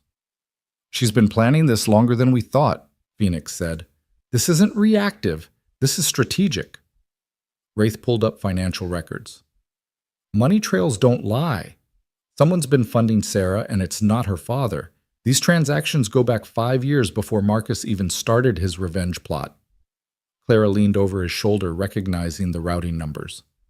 Those are Victor Lang's shell companies. But why would he fund Sarah before any of this started? Because Victor plays the long game, Ethan said, understanding clicking into place. He didn't just want to destroy you, Clara. He wanted to own what came after. Sarah was his backup plan. If he couldn't take Phoenix Technologies legally, she'd take it literally. But that doesn't make sense, Diana protested. Victor's in prison. He gains nothing from this. Clara's laptop chimed with an encrypted message. She opened it carefully. Wraith scanning for viruses. It was a video file time-stamped an hour ago. Victor Lang sat in what was clearly not a prison cell, but a luxurious office. He was wearing an expensive suit, not an orange jumpsuit, and behind him, through floor-to-ceiling windows, was a view of Hong Kong's skyline. Hello, Clara, Victor said, smiling that predator's smile she'd grown to hate. By now you've realized that the man in federal prison isn't me, but a very well-paid double. Amazing what desperate people will do for their family's financial security. I've been in Hong Kong for 3 months watching waiting orchestrating. Ethan's phone was already out calling his contact. The isolation order will be served on a man who looks like me but isn't me, Victor continued as if he could hear them. Sarah Chen is brilliant, isn't she? Wasted on her father's pedestrian revenge fantasies. I gave her purpose, resources, and most importantly, freedom to realize her vision. Which is, Clara asked the recording, though she knew it couldn't answer. But Victor had anticipated the question. To prove that the old order is obsolete. Corporations, governments, regulatory bodies, all the structures that slow progress and concentrate power. Sarah's going to democratize breathing, Clara. Force your hand to release what you've been hoarding. And when she does, when Phoenix Technologies' patents become worthless, I'll be there to build something new from the ashes. Again. The video ended with coordinates and a time midnight 12 hours away. He wants to meet, Clara said. It's a trap, Ethan, Diana, and Thunder said simultaneously. Of course it's a trap, but it's also our only lead to Sarah. Clara stood, decision made. I'm going. Not alone, Ethan said firmly. He'll expect you, any of you, but he won't expect this. She picked up her phone, scrolling to a contact she hadn't used in over a year. Marcus, it's Clara. We need to talk about your daughter. The Federal Holding Facility's visiting room was sterile and watched, but Marcus Chen looked like he'd aged a decade in the weeks since his arrest. When he saw Clara, his expression cycled through shame, anger, and finally settled on exhaustion. She's alive, Clara said without preamble. Sarah, she's alive, and she's about to do something terrible in your name. Marcus's face went white. That's impossible. I saw her body. I identified her. You saw what she wanted you to see, just like you showed us what we expected to see when you died. Clara slid the tablet across the table, showing him the security footage of Sarah in the Phoenix lab. She's been planning this for years, Marcus, using your grief, your anger as cover for her own agenda. Marcus stared at his daughter's image, tears streaming down his face. My God, what have I done? You can help us stop her. How I'm in here, she's out there, and clearly I never knew her at all. But you know how she thinks. You trained her, Marcus. All those years in the lab together, all those late nights discussing theory, you shaped her mind. Clara leaned forward. Where would she go? What would be her end game? Marcus was quiet for a long moment, then spoke slowly. Sarah always believed science should be pure. No patents, no profits, no barriers between discovery and application. She wrote her undergraduate thesis on Jonas Salk refusing to patent the polio vaccine, said he was the last real scientist before everything became corporate. So this is ideological. For her, yes. For Victor Lang. It's just opportunity. Marcus met Clara's eyes. There's something else. Sarah has a condition, not asthma, but something similar, genetic, progressive. She's been searching for a cure her whole life, and when she found out about Phoenix, he trailed off, understanding dawning. She didn't fake her death to help me. She did it to steal time, to find a way to heal herself before her condition killed her. What condition? Pulmonary alveolar proteinosis. Rare, usually fatal by 30. She's 26 now. Marcus grabbed Clara's hands across the table, desperate. Clara, if she's releasing Phoenix variants into the air, she's not just testing them on the city. She's testing them on herself, looking for the one that will save her. Clara pulled her hands free, standing. Then we need to find her before she decides the whole city is worth sacrificing for her cure. Wait, Marcus called as she turned to leave. The place Victor specified, I know it. It's where I was supposed to meet Sarah 3 years ago, the night she died. She never showed, but Victor did. Said she'd overdosed, that Nathan was responsible. It's where he recruited me. Why there? Because it used to be a Prometheus Labs facility. Underground, abandoned, perfect for someone who needs specialized atmospheric controls to survive. Clara ran from the building, already calling Ethan. They had a location, but more importantly, they had understanding. Sarah Chen wasn't a terrorist or a revolutionary. She was a dying woman desperate enough to risk everything for a chance to breathe. The Prometheus facility sat beneath Pike Place Market, forgotten beneath the tourist foot traffic and fish-throwing vendors. The entrance was through a maintenance tunnel that hadn't been used since the 1960s, according to city records. But the dust had been disturbed recently, and someone had disabled the locks with surgical precision. Ethan led the team and Clara behind him, despite his protest, Diana and her FBI team holding the perimeter. The tunnel descended at a sharp angle, the air growing thicker, more processed with each step. They could hear the hum of industrial equipment, the kind used to maintain clean rooms and biological containment. Atmospheric processor. Wraith identified reading his instruments. She's got this whole place sealed and scrubbed. Air quality is actually better than outside. They found the first device 3 levels down, a metal canister connected to the building's ventilation system, ready to release its contents into Pike Place Market above. Phoenix examined it carefully. Timer shows 10 hours remaining. But look, he pointed to a secondary mechanism. Motion sensor. We move it, it triggers. Same with all of them, probably, Thunder said, mapping the facility on his tablet. I'm reading at least 30 devices throughout this complex, all networked. They kept descending, following the lights and the increasingly clean air. The facility opened into a vast underground laboratory equipment that looked salvaged from Phoenix Technologies and Prometheus Labs, arranged in a careful pattern. At the center, in a clean room behind glass walls, Sarah Chen worked at a computer terminal. She was smaller than Clara had expected, thin to the point of frailty, with an oxygen cannula running to a tank beside her chair. When she turned to face them, Clara could see the family resemblance to Marcus, but also something else, the desperate brilliance of someone running out of time. "Miss Winters," Sarah said through the intercom, her voice slightly breathless. "Mr. Reed, I wasn't expecting you so soon." "It's over, Sarah," Diana called out, weapon drawn but not aimed. "Disable the devices and come out." Sarah laughed, triggering a coughing fit that lasted 30 seconds. When she recovered, there was blood on the tissue she'd used. "Over, Agent Cross, I'm dying. It's been over for me since I was diagnosed at 14. This is just the epilogue." "Your father thinks you're dead," Clara said, approaching the glass. "He's been destroying lives trying to avenge you." "My father was always too emotional, too focused on human connections instead of scientific truth." Sarah turned back to her computer. "Did you know your Phoenix formula is only 3 molecular adjustments away from curing my condition? 3 tiny changes and I could breathe normally, live normally, have a normal lifespan." "Then let us help you," Clara offered. "Disable the devices, work with us, and we'll find those 3 adjustments together." "Together," Sarah repeated mockingly. "Like you worked together with my father, using his ideas, his research, then pushing him aside when he became inconvenient. That's not what happened. Isn't it?" Sarah pulled up files on her screen. "I have everything, Ms. Winters. Every email, every lab note, every stolen moment of inspiration that you claimed as your own. My father was weak accepting his role as your shadow. But I won't be anyone's shadow." She hit a key. An alarm started blaring throughout the facility.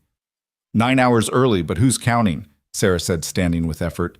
"The devices are activating. In 60 seconds, Seattle becomes the world's largest clinical trial."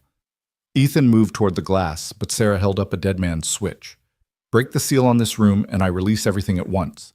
No controlled dispersal, just 12 Phoenix variants flooding the air simultaneously. Most people will survive. Some won't. Do you want that on your conscience?" "You're bluffing," Diana said. "Agent Cross. I spent 3 years planning this. I faked my own death, manipulated my father, partnered with Victor Lang, and built all of this while dying by degrees. Do I strike you as someone who bluffs?" The countdown on her screen showed 45 seconds. "There has to be another way," Clara said desperately. "There is," Sarah replied. "You can watch. You can witness the democratization of health. No more patents, no more exclusivity, no more deciding who deserves to breathe based on their insurance coverage. The Phoenix formula belongs to everyone now." 30 seconds. Sophie's voice came through Ethan's earpiece. Thunder had patched her through from the penthouse. "Daddy! The sick lady needs different medicine, remember?" Ethan looked at Clara, something passing between them. "Sarah," he said, "you're right, you're dying. The Phoenix formula can't save you, but what if something else could—" 20 seconds. "Nothing else exists." "Your father's research," Clara interrupted, understanding. "The work he was doing before Phoenix, the cellular regeneration project. We shelved it because it was too unstable, but for someone who's already dying." 10 seconds. Sarah's finger hovered over the release button. "You're lying." "I'm not." Clara pulled out her phone, accessing Phoenix Technologies' deepest archives. "Look, Project Lazarus, your father's masterwork before we pivoted to respiratory treatments." 5 seconds. Sarah looked at the screen. Clara held up her eyes, scanning the formulae faster than seemed possible. 3 seconds. "This could work," Sarah breathed. 1 second. She disabled the countdown. The silence that followed was deafening, broken only by Sarah's labored breathing and the collective exhale of everyone in the room.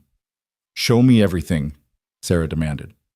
For the next hour, Clara and Sarah worked together, separated by glass, but united in purpose. The Lazarus Project had been Marcus's attempt to create universal cellular regeneration, abandoned because the energy requirements would kill a healthy person. But for someone whose cells were already failing, who had nothing left to lose, it's elegant. Sarah admitted, her hostility fading as she lost herself in the science. Dangerous, probably fatal, but elegant. Probably fatal is better than certainly fatal, Clara pointed out. Sarah laughed, real humor this time. You sound like my father when he was young, when he still believed science could save everyone. It can't, Clara admitted. But maybe it can save you. Sarah was quiet for a moment, then began typing. I'm disabling all the devices, remote wipe of the triggers, the timers, everything.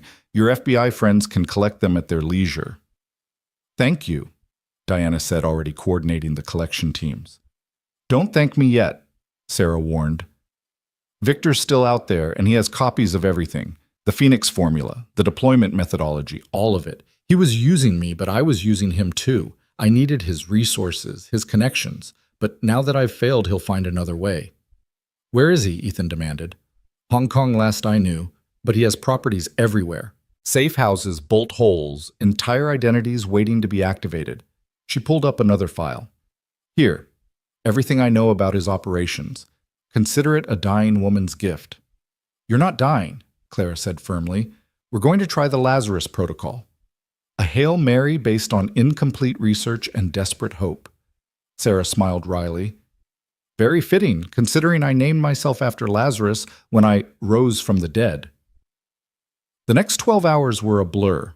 Sarah was transferred to Phoenix Technologies' medical facility under heavy guard, though she was too weak to be a threat anymore. Marcus was brought in under federal supervision to consult. His daughter's condition had deteriorated faster than anyone expected, and his expertise was crucial. I'm sorry, Marcus said when he saw Sarah for the first time in 3 years.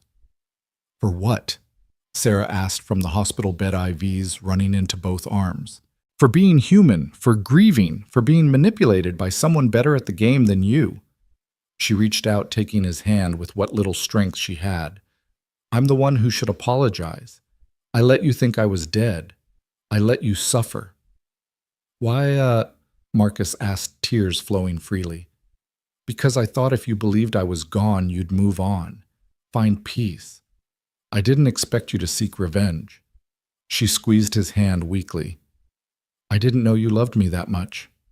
Clara watched them from the observation room, Ethan beside her. Family, she said quietly. It makes us do terrible things. And beautiful things. Ethan countered, his arm around her shoulders.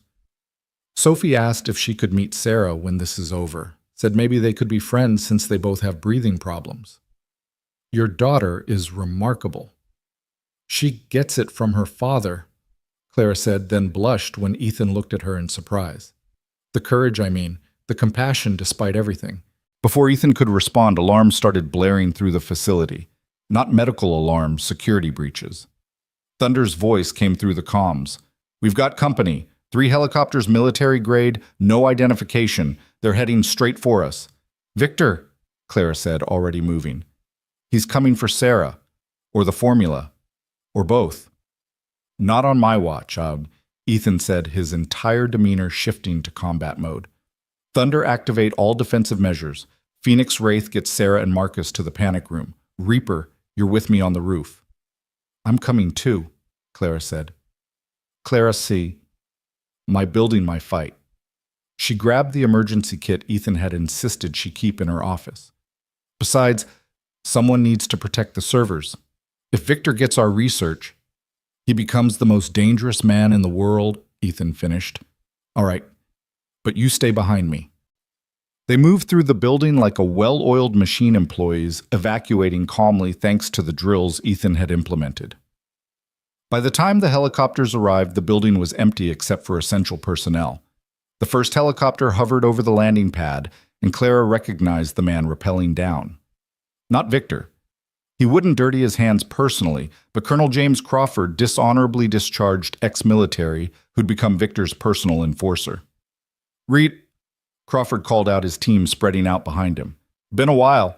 Heard you went soft playing security guard. Crawford, Ethan replied, weapon steady. Heard you went mercenary. Killing for money now. Better than pretending to be something I'm not. Victor sends his regards, by the way. Says you can walk away from this. Take your kid and go. This isn't your fight. It became my fight when you threatened my daughter, Crawford smiled. Sophie, right pretty name. Be a shame if something happened to her while Daddy was playing hero. The threat was a mistake. Ethan didn't respond with words. He moved faster than Crawford expected. The first shot was non-lethal, a rubber bullet that knocked Crawford's weapon away. The second was a tranquilizer dart that dropped him before he could reach his backup piece. The mercenaries opened fire, but Ethan and Clara were already behind cover. Reaper appeared on their flank, his sniper rifle picking off targets with precision. Thunder and Phoenix emerged from the stairwell, catching the mercenaries in a crossfire. It was over in minutes, but Clara knew this was just the first wave. Victor didn't give up easily. Her phone rang. Victor's face appeared on the screen, still in his Hong Kong office, but looking less composed than before. Impressive, he said, but ultimately futile. I have more men, more resources, more time. You're defending a fixed position against an enemy with unlimited assets. How long before you make a mistake? Long enough for this to reach every major news outlet in the world, Clara replied, holding up a tablet showing an upload in progress. Your location, your fake identity, your criminal network, everything Sarah gave us. In 30 seconds, you become the most wanted man on the planet. Victor's composure finally cracked. You wouldn't. The chaos would be temporary. Justice, however, would be permanent. Stop the upload. We can negotiate. No more negotiations, no more games. You're done, Victor. The upload completed, and within minutes, Clara could see the effects. News alerts, international warrants, assets being frozen. Victor Lang's empire built on shadows, and secrets crumbled in the light of exposure. You've killed me, Victor said quietly. You know that. Without my protection, my resources, I'm dead within a week. Then you'd better run, Clara replied, ending the call. But Victor had one more card to play. The building shook an explosion somewhere below. Not big enough to bring down the structure, but enough to damage the medical facility. Sarah, Marcus's voice came through the comms. The explosion damaged her life support. She needs the Lazarus protocol now or she dies. Clara and Ethan ran for the medical wing, finding it in chaos. The explosion had been precisely targeted not to kill, but to force their hand. Sarah lay unconscious, her breathing barely visible, machines screaming warnings. Do it, Marcus begged Clara. Please, I can't lose her again. Clara looked at the Lazarus serum, untested and potentially fatal. Then at Sarah, brilliant and broken, dying by degrees. There was no time for trials, no time for safety protocols. Everyone out except medical staff, Clara ordered. Ethan, that includes you. I'm not leaving you. This could go wrong in ways we can't predict. If something happens, Sophie needs at least one parent. She kissed him quickly. Go. Keep everyone safe. Ethan wanted to argue but understood. He squeezed her hand once, then left, taking everyone except Clara, Marcus, and the lead physician. Administering Lazarus protocol, Clara announced, injecting the serum into Sarah's IV. For 30 seconds, nothing happened. Then Sarah's body convulsed her back, arching off the bed. The monitors went crazy, heart rate spiking, temperature rising, brain activity off the charts. Marcus held his daughter's hand while Clara adjusted the dosage, trying to find the balance between transformation and destruction. Come on, Clara whispered. Fight. You're too stubborn to die now. Sarah's eyes snapped open, but they weren't seeing the room. She was looking at something beyond something only she could perceive. Her mouth opened and she spoke in a voice that didn't sound entirely human. I can see it, she gasped. The pattern, the answer. It's so simple. We were making it too complicated. Sarah, Marcus leaned closer. What do you see? The cure. Not just for me. For everything. Every disease, every defect, every limitation of human biology. It's all connected, all one pattern repeated at different scales. She gripped Clara's arm with surprising strength. You have to document this. Everything I'm saying, it's important. Clara grabbed her tablet recording as Sarah spoke in a stream of consciousness that jumped between molecular biology, quantum physics, and something that sounded almost like poetry. It went on for 10 minutes before Sarah suddenly relaxed her breathing, evening out, the monitors stabilizing. Did it work? Marcus asked. Sarah took a deep breath, a full, clear breath without struggle or strain. Yes, she said in wonder. I can breathe. For the first time in my life, I can actually breathe. The test that followed confirmed it. The Lazarus protocol had not just treated Sarah's condition, it had rewritten her cellular structure, creating something new. Something that might be the key to everything Phoenix Technologies had been working toward. But there was a cost. Sarah's transformation was unique to her genetics, her specific condition. It couldn't be replicated safely in others, at least not yet. And the energy requirement had aged her. She looked 10 years older, though she claimed she'd never felt younger. The transformation had left Sarah Chen looking like a different person, her features sharper, her eyes holding a depth that seemed to see through reality itself. She sat in the observation room 3 days later, breathing without assistance for the first time since childhood, while teams of scientists studied her cellular structure with barely contained excitement.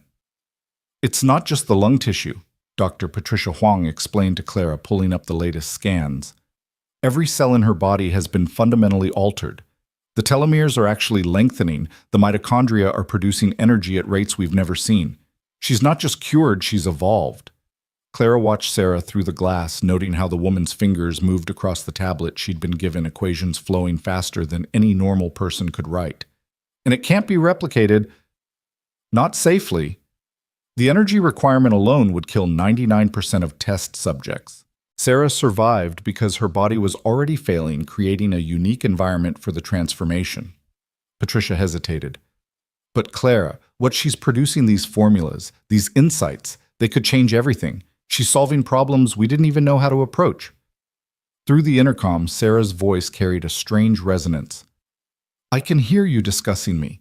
The transformation enhanced more than just my lungs. Every sense is sharper, every thought clearer. It's overwhelming and exhilarating simultaneously. Clara entered the observation room, sitting across from the woman who'd nearly terrorized Seattle. How do you feel? Like I'm seeing color for the first time after a lifetime of grayscale, Sarah replied. But also like I'm losing something, my humanity perhaps. The concerns that used to drive me, fear, anger, desperation, they seem so small now. That sounds lonely. Sarah smiled, an expression that looked almost alien on her transformed features. It is, but it's also necessary. Someone needs to see beyond human limitations to solve human problems. She pulled up a complex molecular diagram on her tablet. This is what Phoenix Technologies should be working on. Not just treating symptoms, but rewriting the human genome to eliminate disease entirely.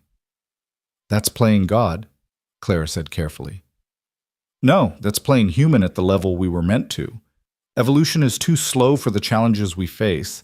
Climate change, pandemics, the diseases we create through our own pollution, we need to adapt faster than nature allows.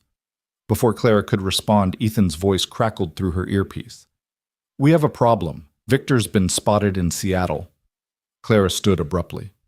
That's impossible. Every agency in the world is hunting him. Nevertheless, facial recognition just picked him up entering the old Prometheus facility, the one Sarah was using. He's alone and he's carrying something.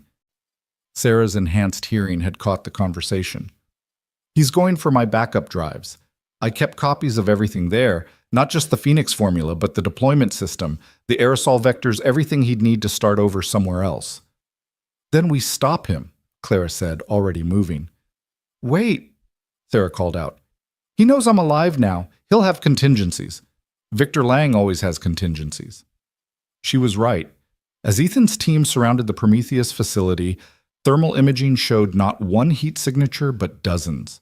Victor had brought in army mercenaries who'd stayed loyal for the promise of Phoenix technology that could make them superhuman. We're outnumbered 3-1, Thunder reported, and they've got the defensive position. Not for long, Diana Cross's voice cut in. FBI tactical teams are en route. We can have the place surrounded in 20 minutes. In 20 minutes, Victor will be gone with everything, Ethan said. We need to move now. Clara made a decision that surprised everyone, including herself. Sarah, can you walk? I can do more than walk. The transformation increased muscle density, reflexes, everything. Then you're coming with us. You know that facility better than anyone, and you might be the only person who can predict what Victor will do. Marcus protested immediately. Absolutely not. She just survived a cellular transformation. She's not going into combat. Dad. Sarah interrupted, her voice carrying an authority it had never held before. I'm not the fragile girl you remember. I'm not even the desperate woman who planned to poison a city. I'm something new, and maybe that's exactly what we need. 30 minutes later, they stood at the entrance to the Prometheus facility, Sarah beside Ethan and Clara wearing tactical gear that looked strange on her transformed frame. The mercenaries had fortified the main entrances, but Sarah knew passages they'd never found. There's an old pneumatic tube system from when this was a working lab, she explained, leading them through a maintenance tunnel that barely seemed wide enough for a person. It connects to the clean room where I kept the servers. They emerged into chaos. Victor's men were systematically stripping the facility, loading everything onto trucks. Victor himself stood at the main terminal downloading terabytes of data onto portable drives. He's taking everything, Sarah whispered. Not just my work, but Father's too. Years of research. Then we stop him, Ethan said, but Sarah grabbed his arm with surprising strength. No, let him think he's winning. I installed something in those drives, not a virus, he'd expect that. It's a tracker quantum entangled with a receiver I built into my own transformed cells. Wherever he takes that data, I'll know. That's impossible, Clara said. So was breathing without mechanical assistance 3 days ago, Sarah replied. The transformation didn't just heal me. It made me into something that shouldn't exist. Might as well use it. They watched Victor work his movements, increasingly frantic, as FBI sirens grew closer. Finally, he grabbed the drives and ran for a hidden exit Sarah hadn't known about his remaining mercenaries covering his retreat. Now we follow, Sarah said, closing her eyes. I can feel the data moving. North, northwest. He's heading for the water. He has a boat. They pursued not directly but parallel Sarah, tracking Victor's movement through senses that shouldn't exist. The chase led them through Seattle's industrial waterfront, past rusted warehouses and abandoned piers, until they reached a private dock where a speedboat waited.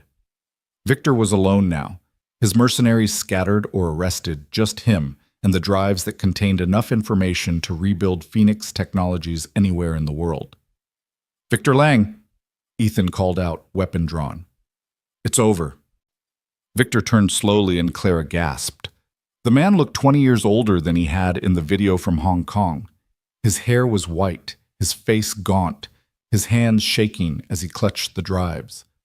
Mr. Reed, Victor said, his voice barely above a whisper. Ms. Winters and Sarah, my God, what have you become? What you always wanted, Sarah replied. Evolution, transformation, the next step in human development.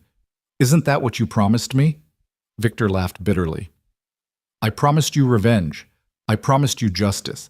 I never promised you'd become this. This is better than what you promised. This is what Clara and my father were always working toward, even if they didn't know it.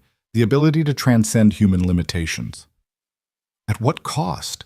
Victor asked, and for the first time Clara heard genuine fear in his voice. Look at yourself, Sarah. You're not human anymore. Neither are you, Sarah observed.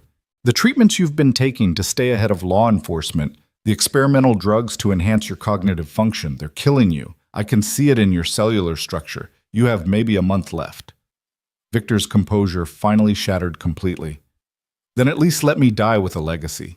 Let me take this knowledge somewhere it can do good away from corporate interests and government control. Like you did good by destroying my company, Clara asked, by manipulating a grieving father, by terrorizing a 7-year-old girl. I did what was necessary to break the monopoly on human enhancement. Phoenix Technologies would have controlled who lived and who died, who breathed freely and who suffered. I couldn't allow that. So instead you decided to control it yourself, Ethan said. How is that better? Victor had no answer. He stood at the edge of the pier, the drives in one hand, a gun in the other, not pointed at them, but at the drives themselves. Thermite charges built into the casing, he explained. One shot and everything burns. All of Sarah's work, all of Marcus's research, all of Clara's innovations. Gone. You're bluffing, Diana said, arriving with backup. You need that information as much as we do. I need to matter, Victor corrected. I need to leave a mark on this world before I'm gone. Either I leave with this information or no one gets it. Sarah stepped forward, and something in her movement made everyone tense.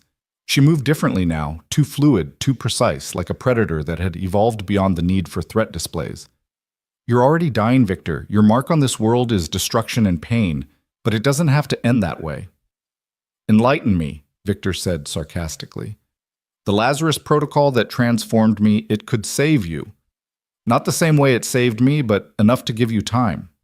Time to make amends, to use your intellect for something besides revenge. You'd save me after everything. I'd give you the same choice Clara gave me. Die as you are, or risk becoming something else. Sarah held out her hand. But you have to give up the drives.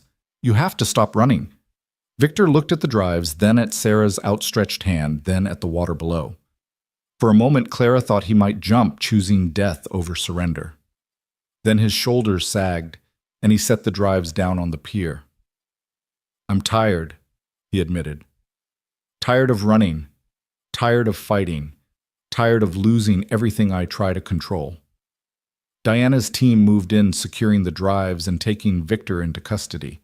But Clara noticed Sarah swaying her enhanced body, suddenly seeming fragile. Sarah. Marcus rushed forward, catching his daughter as she collapsed. The tracking, she gasped, maintaining quantum entanglement across that distance, it required more energy than I calculated. They rushed her back to Phoenix Technologies medical facility, where Dr. Hong ran immediate tests. The results were sobering. The transformation is destabilizing, Patricia explained. Her cells are burning through energy at an unsustainable rate. Without intervention, she'll burn out within days. Then we intervene, Clara said firmly. With what? We don't understand enough about what the Lazarus Protocol did to her. Any treatment could make things worse. Or better, Sarah said weakly from the bed. I can feel what's happening. My body is trying to evolve further, but it lacks the necessary resources.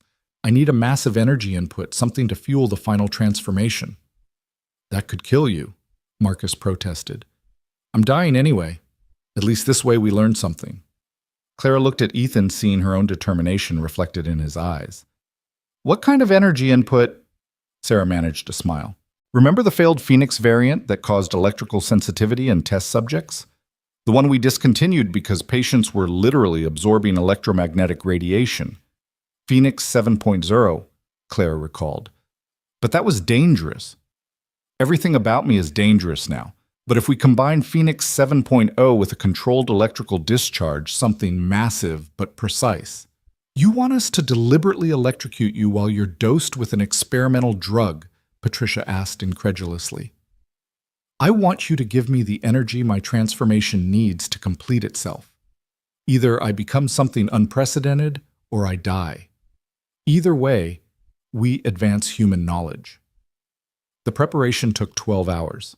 They had to synthesize Phoenix 7.0 from archived samples, modify the medical facility's electrical systems, and create safeguards for everyone else in the building. Sophie, who'd been staying with Clara during the crisis, drew pictures for Sarah's stick figures holding hands under a smiling sun labeled "Get Well Soon" in careful 7-year-old handwriting. She's brave, Sophie told her father as they watched the preparations through safety glass. Scared, but brave. Like you when you saved Clara. Ethan hugged his daughter closer. Sometimes being brave is the only choice we have. Victor Lang, now in federal custody, but permitted to observe due to his unique insights, watched with an expression Clara couldn't read. You're really going to do this, risk everything on an untested theory? Like you risked everything on revenge, Clara shot back. I suppose I deserve that. He was quiet for a moment, then added, For what it's worth, the Sarah Chen I recruited 3 years ago wouldn't have had the courage for this. Whatever else the transformation did, it gave her something she never had before: hope. The procedure began at midnight. Sarah lay in an isolation chamber, Phoenix 7.0 flowing through her veins while massive capacitors charged around her. Marcus stood at the observation window, his hand pressed against the glass, whispering prayers in languages Clara didn't recognize. Energy at 50%, Thunder reported from the control station. Sarah's eyes were closed, but her voice came through the intercom steady, despite everything. I can feel it building. Every cell is anticipating this. It's like my body knows what's coming. 75%, Thunder continued. Sarah said suddenly. If this works, if I become what I think I might, promise me something. What? Don't let them weaponize me. Don't let me become another tool for control or power. Let me be what Phoenix Technologies was supposed to be, hope for healing. I promise, Clara said. 100%, Thunder announced. Discharge on your command. May. Clara looked at Sarah one more time, this brilliant, broken, transforming woman who'd gone from enemy to ally to something beyond category. Do it, she ordered. The discharge was blinding, every light in the building flickering as massive amounts of electricity coursed through Sarah's body.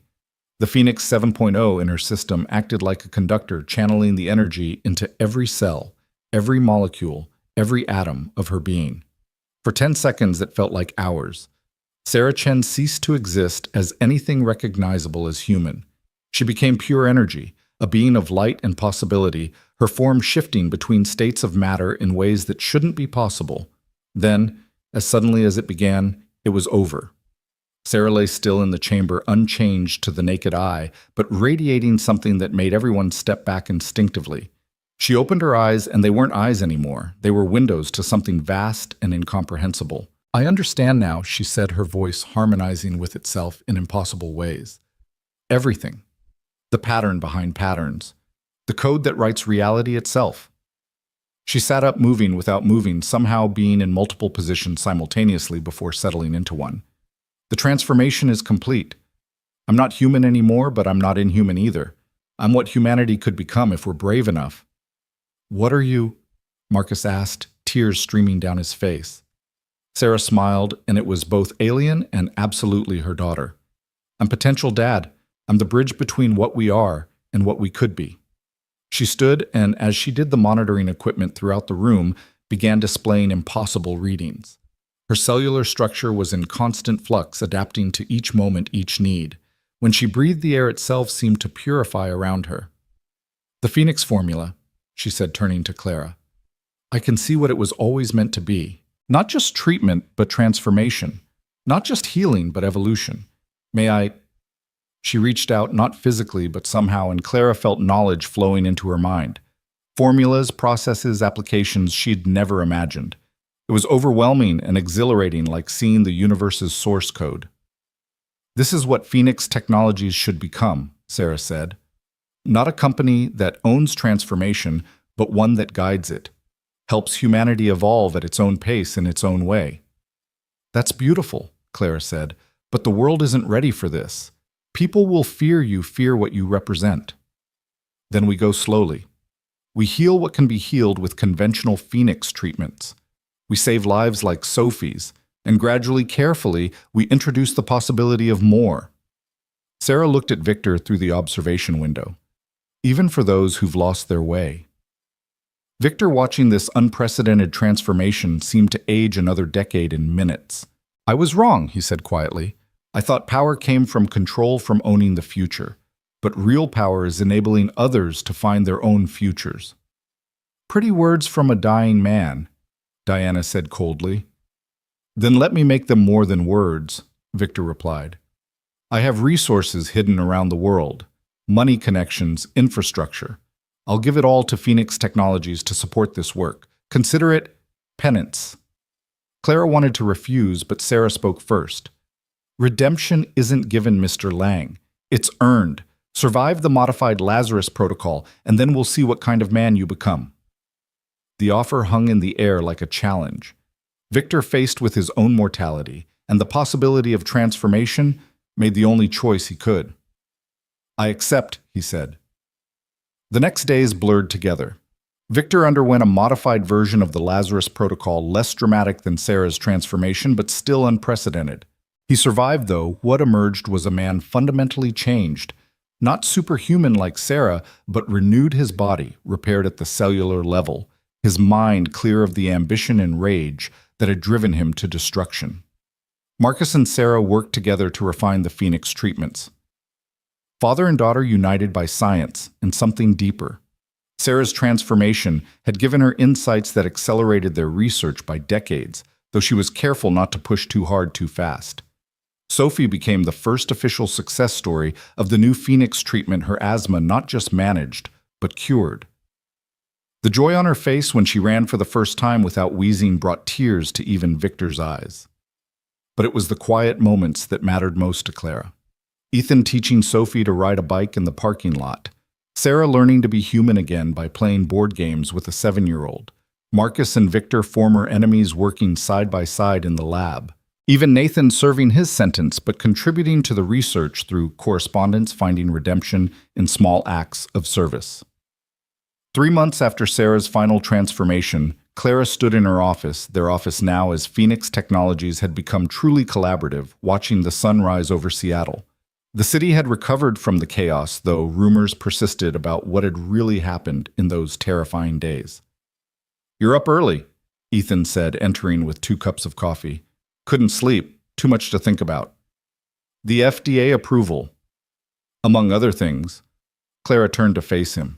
"They're going to approve the basic Phoenix treatment for widespread use.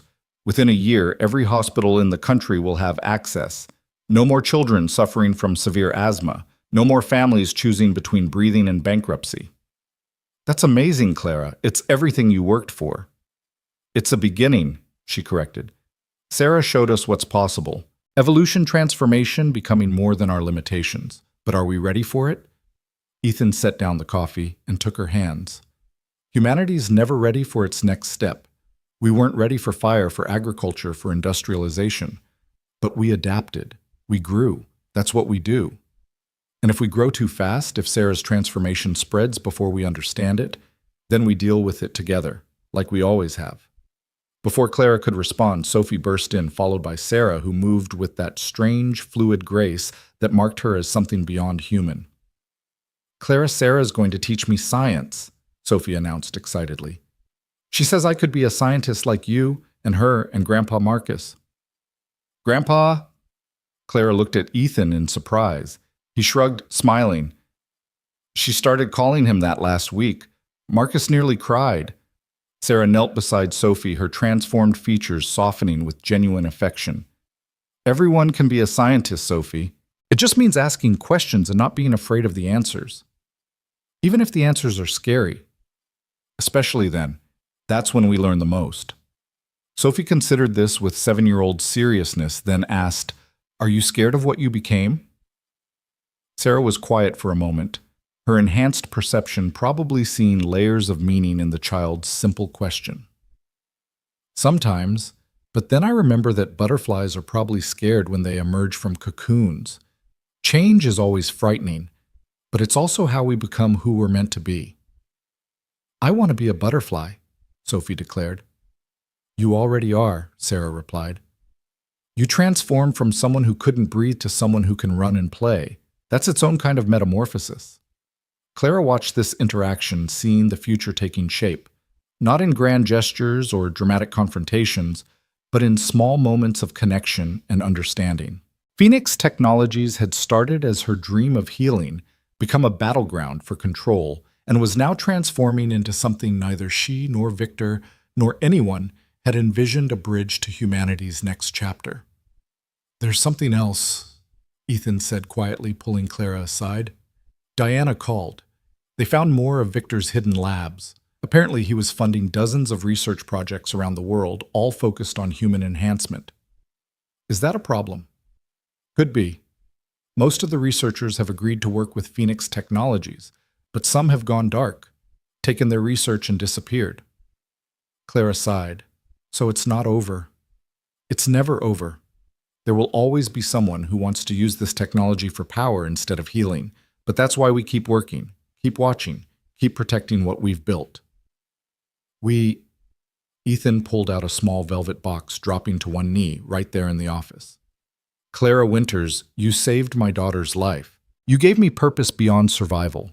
You showed me that building something is harder and more rewarding than destroying it." "Will you marry me?" Sophie squealed in delight. Sarah smiled with that otherworldly knowing.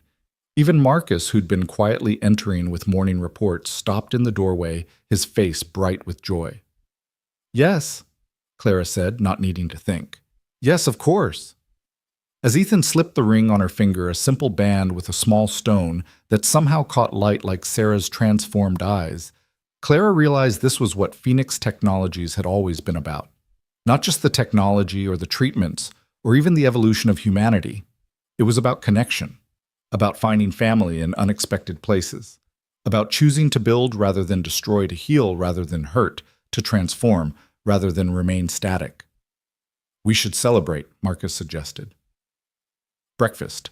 My treat." "Can we have pancakes?" Sophie asked hopefully. "Pancakes it is," Clara agreed, taking Ethan's hand. As they prepared to leave, Sarah remained by the window, watching the city wake up. "It's beginning," she said softly. "The change. I can feel it in the air and the people walking below. Humanity is ready for its next step, even if it doesn't know it yet." "Then we'll help them take it," Clara said. "One breath at a time." Sarah turned, and for a moment she looked entirely human, vulnerable, hopeful, and full of love for this strange family they'd built from chaos and conflict. "One breath at a time," she agreed. They left the office together, a most unusual family. A former Navy SEAL turned security chief, a CEO who'd lost everything and gained so much more, a 7-year-old girl who could finally breathe freely, a brilliant scientist seeking redemption for his mistakes, and a transformed woman who represented humanity's potential future. Behind them in federal custody, Victor Lang sat in his cell, his body renewed by the modified Lazarus protocol, his mind clear for the first time in decades. He was writing, documenting everything he knew about human enhancement research around the world, not for power or control, but as penance, as contribution, as hope that his legacy might be more than destruction. And in hidden laboratories across the globe, researchers who'd taken Victor's funding and vanished were making their own choices. Some would choose to help humanity evolve. Others would try to control that evolution. The struggle between healing and harming, between connection and isolation, between transformation and stagnation would continue. But for now, in a Seattle diner where a little girl was laughing at her father's joke while her soon-to-be stepmother helped her cut her pancakes, where a grandfather figure was teaching her to count in Mandarin, where a transformed woman was learning to be human by being part of a family. There was peace. There was hope. There was breath. The phoenix had risen from its ashes not as a bird of prey, but as a symbol of what humanity could become when it chose compassion over control, evolution over stagnation, and love over fear. The real transformation hadn't been Sarah's metamorphosis, or Victor's redemption, or even Sophie's healing. It had been the realization that they were stronger together than apart, that family wasn't just about blood but about choice, and that sometimes the greatest power came from giving power away. As Sophie blew bubbles in her chocolate milk, giggling when Sarah made them dance in the air with abilities that shouldn't exist, Clara squeezed Ethan's hand and knew that whatever came next, they would face it together.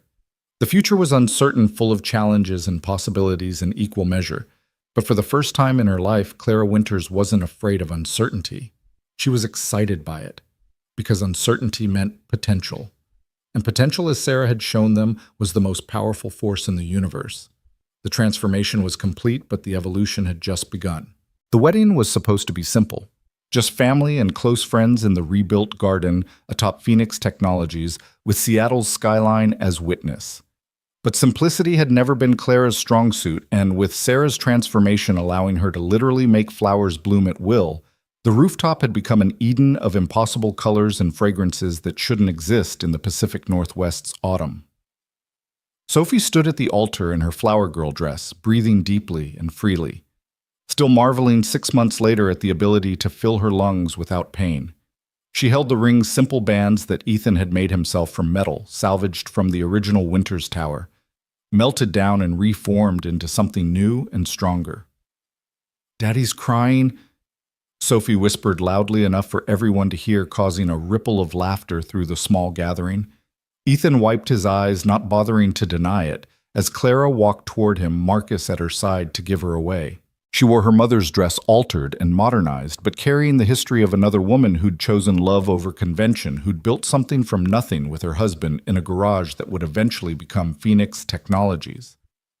"You sure about this?" Marcus asked quietly as they walked. "Marriage to a former SEAL who attracts trouble like a magnet." "Says the man who faked his own death and nearly destroyed Seattle," Claire replied with a smile. "Besides, I attract plenty of trouble on my own." They'd reached the altar where Ethan waited. Thunder standing as his best man, trying to look comfortable in a suit that clearly wasn't his preferred attire. Diana Cross, who'd surprised everyone by accepting Claire's invitation to be maid of honor, stood opposite her FBI badge tucked away for once. The officiant Judge Harrison, Detective Harrison's father, who'd remained one of the few incorruptible figures in Seattle's justice system, began the ceremony with words about transformation and renewal that took on deeper meaning given their audience. "Do you, Clara Winters, take this man?" The window behind them exploded. Ethan moved before the glass finished falling, pulling Clara down and shielding her with his body as tactical smoke grenades rolled across the rooftop garden. Sophie screamed, but Thunder already had her carrying her to safety behind the reinforced planters Ethan had insisted on installing. Through the smoke came figures in full tactical gear moving with military precision. Not mercenaries. This time, these were professionals government trained, their movements too coordinated for hired guns. "Nobody move." The lead figure commanded weapon trained on Sarah, who stood perfectly still. Her transformed body probably capable of things that would terrify them if they knew. "Dr. Sarah Chen, by order of the Department of Enhanced Individuals, you're under arrest." "The Department of what?" Clara demanded, standing despite Ethan's attempt to keep her down.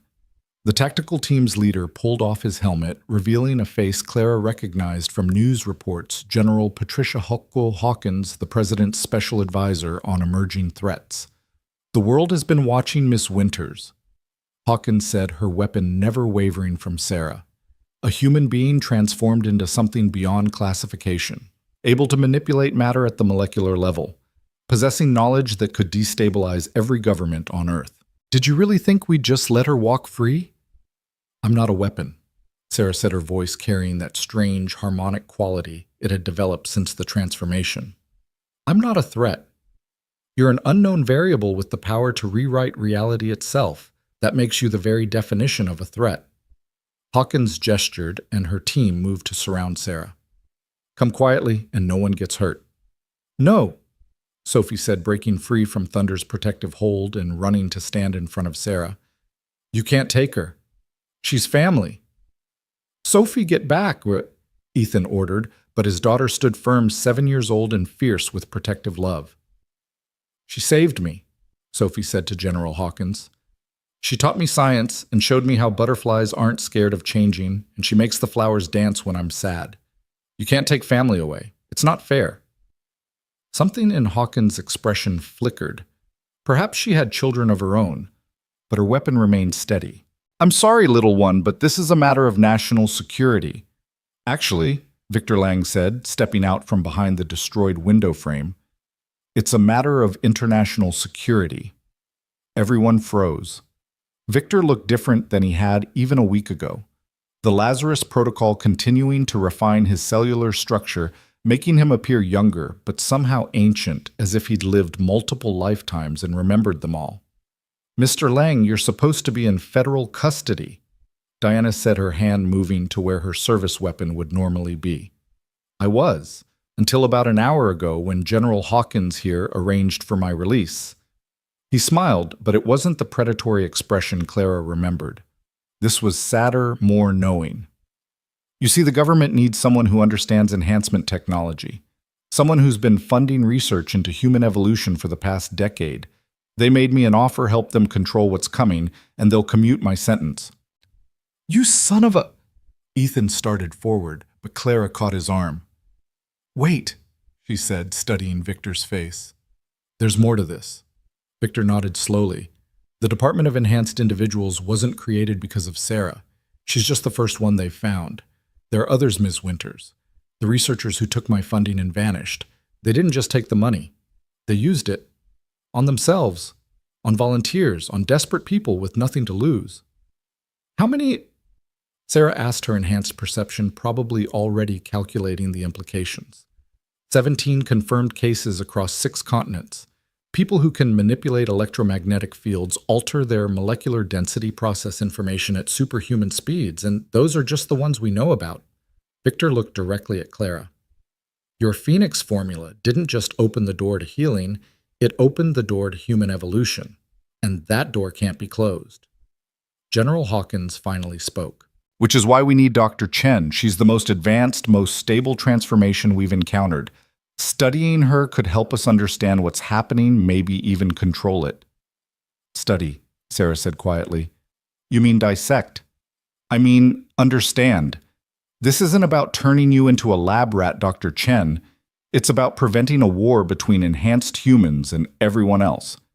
History shows us what happens when populations diverge. Fear, violence, genocide. We need to get ahead of this. By imprisoning anyone who's different, Marcus stepped forward, putting himself between the soldiers and his daughter. My daughter isn't a specimen or a weapon. She's a person who chose to risk everything to save lives. A person who can rewrite molecular structures with her thoughts, Hawkins countered. What happens when someone with that power decides they don't like the current government, or wants to reshape society, or simply has a bad day? What happens when governments decide enhanced humans don't deserve rights? Sarah responded. When fear drives policy instead of understanding. General, I can see your cellular structure. You have a tumor in your left lung, stage 1 treatable but undiagnosed. Your daughter, I can smell her perfume on your uniform, has type 1 diabetes. Your son, whose photo is in your pocket, suffers from a genetic condition that will manifest in his 20s unless treated. Hawkins went pale. How could you possibly? Because this is what I am now.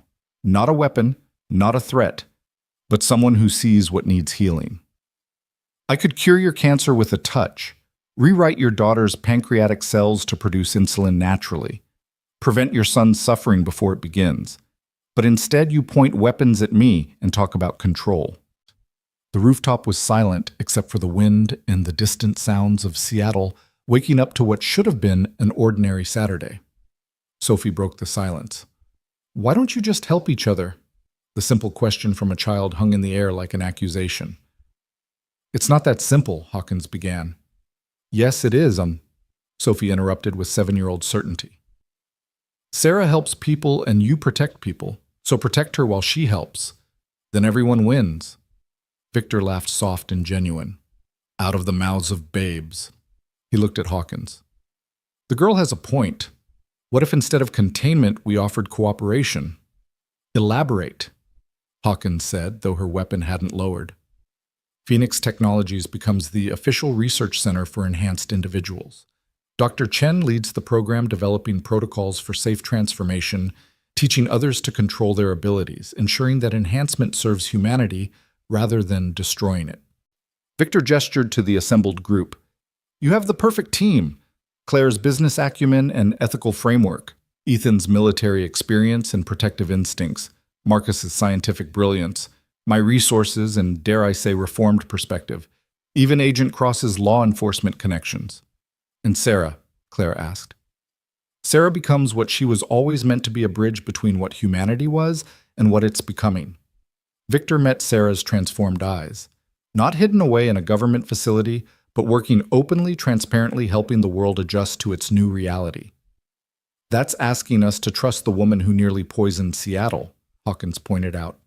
And the man who burned down a building, Clara added, and the father who faked his death, and the FBI agent who bent the rules, and the soldier who broke out of custody. We're all broken, General, but broken things, when properly mended, are often stronger than they were before. Sarah stepped forward, gently moving Sophie behind her. General Hawkins, I could disable your entire team without harming them. I could rewrite the air you're breathing to make you sleep or dance or see colors that don't exist. But I won't, because that's not who I choose to be. She held out her hand, palm up, and a flower grew from nothing, not an illusion or trick, but actual matter coalescing from air and dust and possibility into a perfect white rose. This is what I choose to do with my power, Sarah said, offering the rose to Hawkins. Create, not destroy. Heal, not harm. But I can't do it from a cell, and I can't do it alone. Hawkins stared at the impossible rose, then at the child standing fearlessly beside a transformed human at the wedding party that had become a negotiation for the future of humanity. If we do this, she said slowly, there would be conditions, oversight, protocols, regular reports to the department. Agreed, Clara said immediately. And all enhanced individuals would need to register, undergo evaluation, receive training in controlling their abilities. As long as their rights are protected, Diana added, her FBI training kicking in. Due process, legal representation, no indefinite detention. And Sophie gets to be in the junior scientist program, Sophie added, causing nervous laughter from everyone except Hawkins, who finally smiled. I think that can be arranged, the general said, finally lowering her weapon. Her team followed suit, the tension on the rooftop easing but not disappearing entirely. So, Judge Harrison said, clearing his throat, should I continue with the ceremony, or has the moment passed? Clara looked at her wedding dress torn from diving for cover, covered in dust and debris.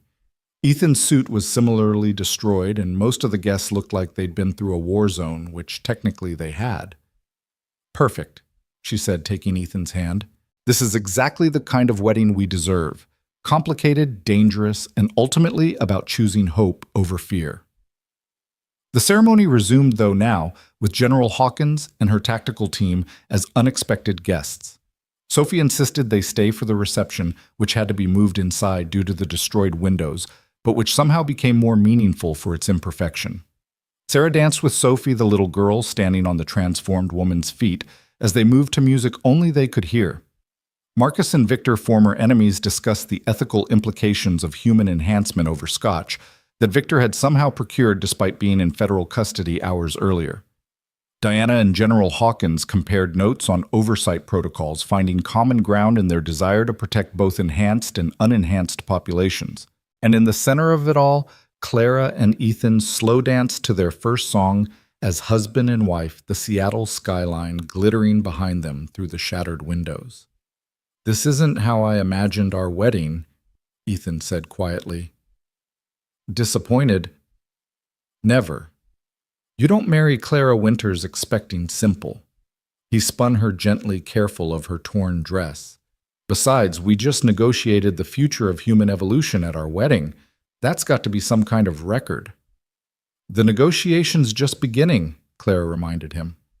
There are enhanced individuals out there who won't want to register, governments that won't want to cooperate, people who will see Sarah and others like her as either gods or demons. Then we'll deal with it, together, like we always do. Before Clara could respond, Phoenix, the seal, not the company, appeared at Ethan's shoulder. Sorry to interrupt, but we've got a situation. On his tablet, news footage showed a man in Tokyo literally walking through walls, stealing from banks, and disappearing before police could respond. Another feed showed a woman in London whose touch was turning metal into gold, causing economic chaos. A third showed teenagers in Mumbai who were levitating their bodies defying gravity as crowds gathered to worship or stone them depending on their beliefs. It's happening, Sarah said, appearing beside them, with that unnerving ability to move without seeming to cross the intervening space. The emergence. Enhanced humans revealing themselves either by choice or accident. How many? Clara asked. Dozens today. Hundreds by the end of the week. Thousands within a month. Sarah's transformed eyes saw patterns no one else could perceive. The Phoenix formula was the catalyst, but it was always going to happen. Evolution doesn't ask permission. General Hawkins was already on her phone mobilizing resources, calling in favors, trying to prevent panic from spreading faster than the enhanced individuals were appearing. We need a response, she said to Clara. Something to prevent this from becoming a war. Clara looked around the room at their strange coalition, former enemies, now allies, enhanced and unenhanced, working together. A 7-year-old girl teaching adults about acceptance simply by existing. We tell the truth, Clara said. We go public with everything. Phoenix Technologies, the transformation, the potential for humanity to evolve. We show them Sarah not as a threat, but as a teacher. We offer hope instead of fear. That's a huge risk, Diana pointed out. People don't handle change well. They handle lies worse, Victor said, surprising everyone by supporting Clara's plan. Trust me, I've built empires on deception. They always fall. But truth, however painful, provides a foundation for building something lasting. Then we do it tonight, Clara decided. While the world is watching, while we have the chance to frame the narrative. On your wedding night, Marcus asked. Clara looked at Ethan, who nodded without hesitation. What better way to start a marriage than by changing the world? The press conference was hastily arranged in Phoenix Technologies' main auditorium, the one that had been rebuilt with reinforced everything after the fire. Within 2 hours, every major news outlet had representatives present, drawn by the promise of an announcement that would fundamentally alter humanity's understanding of its future. Clara stood at the podium, still in her torn wedding dress, because someone, probably Sophie, had suggested it would show she had nothing to hide. Ethan stood beside her in his ruined suit, their wedding rings catching the light. Behind them, Sarah waited with Marcus and Victor, while Diana and General Hawkins flanked the stage with their respective teams. Good evening. Claire began, her voice steady despite the magnitude of what she was about to do. 6 months ago, Phoenix Technologies was attacked, burned, nearly destroyed by individuals who sought to control what we'd discovered. What they didn't understand was that our discovery couldn't be controlled, only guided. She gestured to Sarah, who stepped forward. The cameras immediately focused on her, on the way she moved, the way light seemed to bend around her slightly, the way her eyes held depths that shouldn't exist. This is Dr. Sarah Chen, Clara continued. She is the first stable, fully transformed, enhanced human. She is not a mutant, not an experiment gone wrong, not a threat to humanity. She is what we all have the potential to become: evolved, enhanced, extraordinary. The room erupted in questions, but Clara raised her hand for silence. The Phoenix formula, originally designed to treat respiratory conditions, has unlocked something in human DNA. The potential for transformation, for evolution, for becoming more than our biological limitations. This potential exists in everyone, though not everyone will choose to or be able to transform. Are you saying you can make anyone superhuman? A reporter shouted. I'm saying humanity is already becoming superhuman, Clara replied. Around the world, individuals are discovering abilities that science said were impossible. We can either fear this change or guide it. Phoenix Technologies, in cooperation with the Department of Enhanced Individuals and international partners, will provide support, training, and ethical frameworks for those undergoing transformation. What about those who don't want to transform? Another reporter asked. Sarah spoke for the first time, her harmonized voice causing several people to step back. Transformation isn't mandatory or even advisable for most.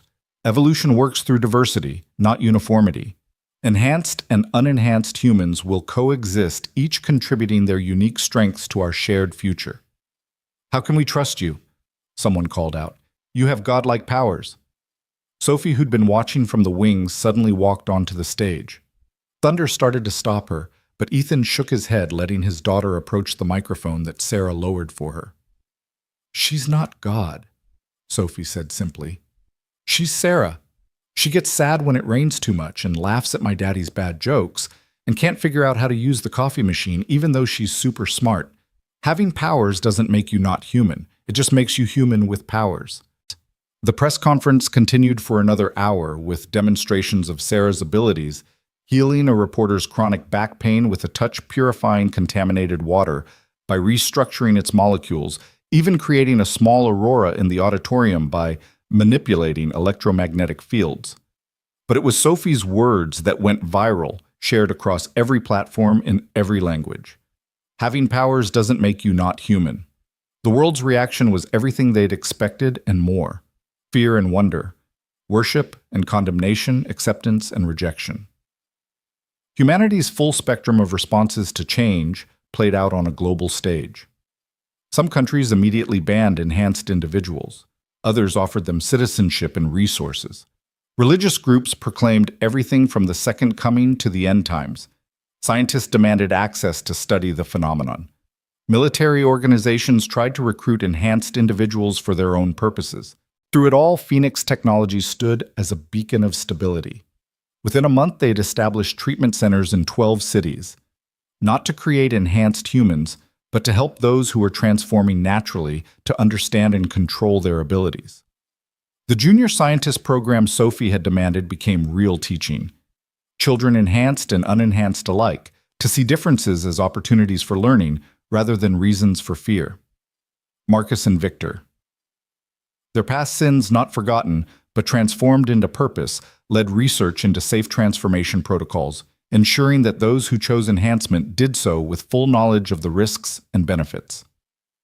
Diana created a new division within the FBI specifically trained to work with enhanced individuals protecting their rights while ensuring public safety. General Hawkins, whose cancer Sarah had cured with a touch that rewrote her cellular structure, became an advocate for integration rather than segregation, using her military connections to prevent the feared war between enhanced and unenhanced humans. But it was the small victories that mattered most. A young boy in Detroit, who could generate electricity, learned to power his family's home during outages instead of fearing his ability. A woman in Paris, whose empathic abilities had driven her to isolation, found peace helping others process trauma. A grandfather in Beijing, who developed the ability to see through solid objects, became the world's best search and rescue operator. And in Seattle, in a penthouse that had become home to the strangest family imaginable, life found a new rhythm. Ethan would wake early, checking security reports from around the world, coordinating with enhanced individuals who needed protection from those who would exploit them. Clara would join him for coffee that Sarah still couldn't figure out how to make properly, despite being able to manipulate matter at the quantum level. Sophie would bounce between her regular school and her advanced science lessons with Sarah and Marcus, her curiosity undimmed by the magnitude of what she was learning. She'd started a video blog, Sophie's Science, where she explained enhancement to other kids in terms they could understand, usually involving butterflies and metaphors about breathing. Sarah continued to evolve her transformation, not a destination, but a journey. Each day brought new abilities, new understanding, new ways to bridge the gap between what humanity was and what it was becoming. She learned to dial down her presence to seem more human when needed, though she never tried to hide what she was. Victor's sentence, commuted to community service that would last the rest of his extended life, worked tirelessly to undo the damage he'd caused.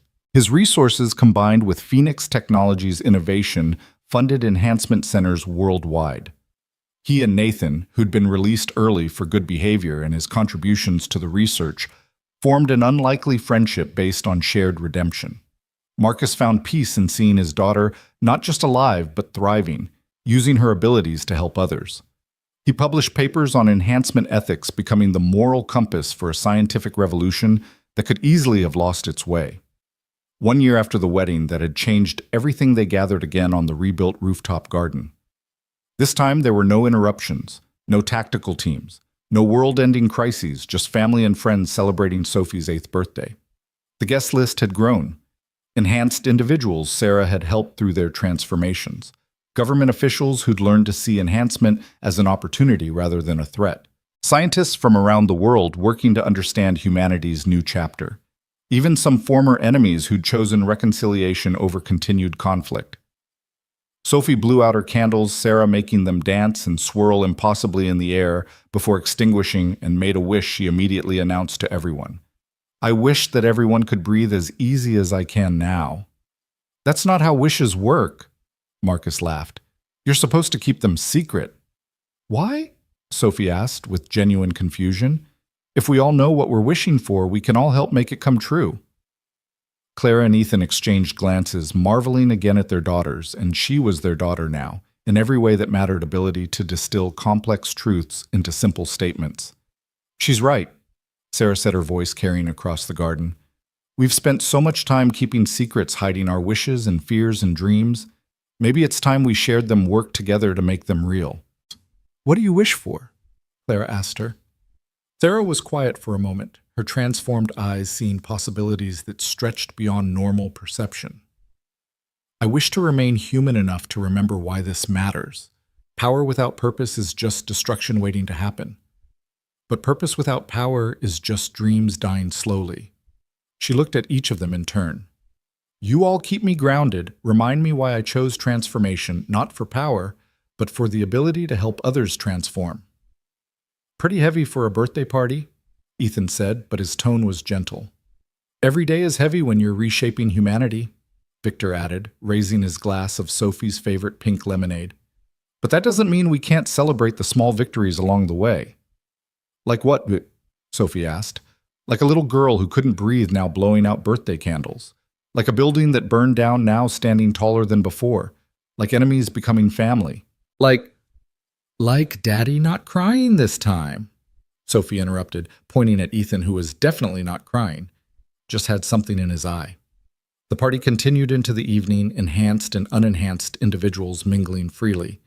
Children playing games where floating was cheating, but only if you got caught, adults discussing the future with hope rather than fear. As the sun set over Seattle, painting the sky in impossible colors that Sarah might or might not have been enhancing, Clara stood with her strange, wonderful, transformed family. Was this what you imagined when you started Phoenix Technologies? Ethan asked, his arm around her waist. I imagined helping people breathe, Clara replied. I never imagined teaching humanity to fly. Flying is just breathing with style, Sophie announced, demonstrating by taking a running leap that Sarah caught with a gentle manipulation of air pressure, letting the girl float for a moment before setting her down. We should probably discuss the ethics of using enhancement for entertainment, Marcus said, but he was smiling. Tomorrow, Clara said firmly. Tonight, we're just a family celebrating. And they were. Not the family any of them had planned or expected, but the one they'd chosen and fought for and built from the ashes of their old lives. The Phoenix had risen not once, but again and again each time, becoming something new, something stronger, something more beautiful for having been broken. As Sophie ran through the garden, truly breathing free, chasing fireflies that Sarah made dance in impossible patterns, while Ethan and Clara watched with hearts full of love and hope, the future stretched before them, uncertain, challenging, but bright with the promise of transformation. Humanity was evolving not through force or fear, but through choice and compassion, guided by those who'd learned that the greatest power wasn't in controlling change, but in helping others through it. The war between enhanced and unenhanced that everyone had feared never came. Instead, there was integration, understanding, and growth. Not without problems, not without setbacks, but with the determination to keep moving forward, keep evolving, keep breathing. And in a small corner of Seattle, in a building that had risen from ashes, a family that shouldn't exist by any normal measure continued to prove that normal was just another word for not yet transformed. The story that had begun with fire and fear, with a maintenance man pulling a CEO from a burning building, had become something neither of them could have imagined. A love story, yes, but also a transformation story not just of individuals, but of humanity itself. Sophie had been right from the beginning. They all just needed different medicine, and they'd found it in each other.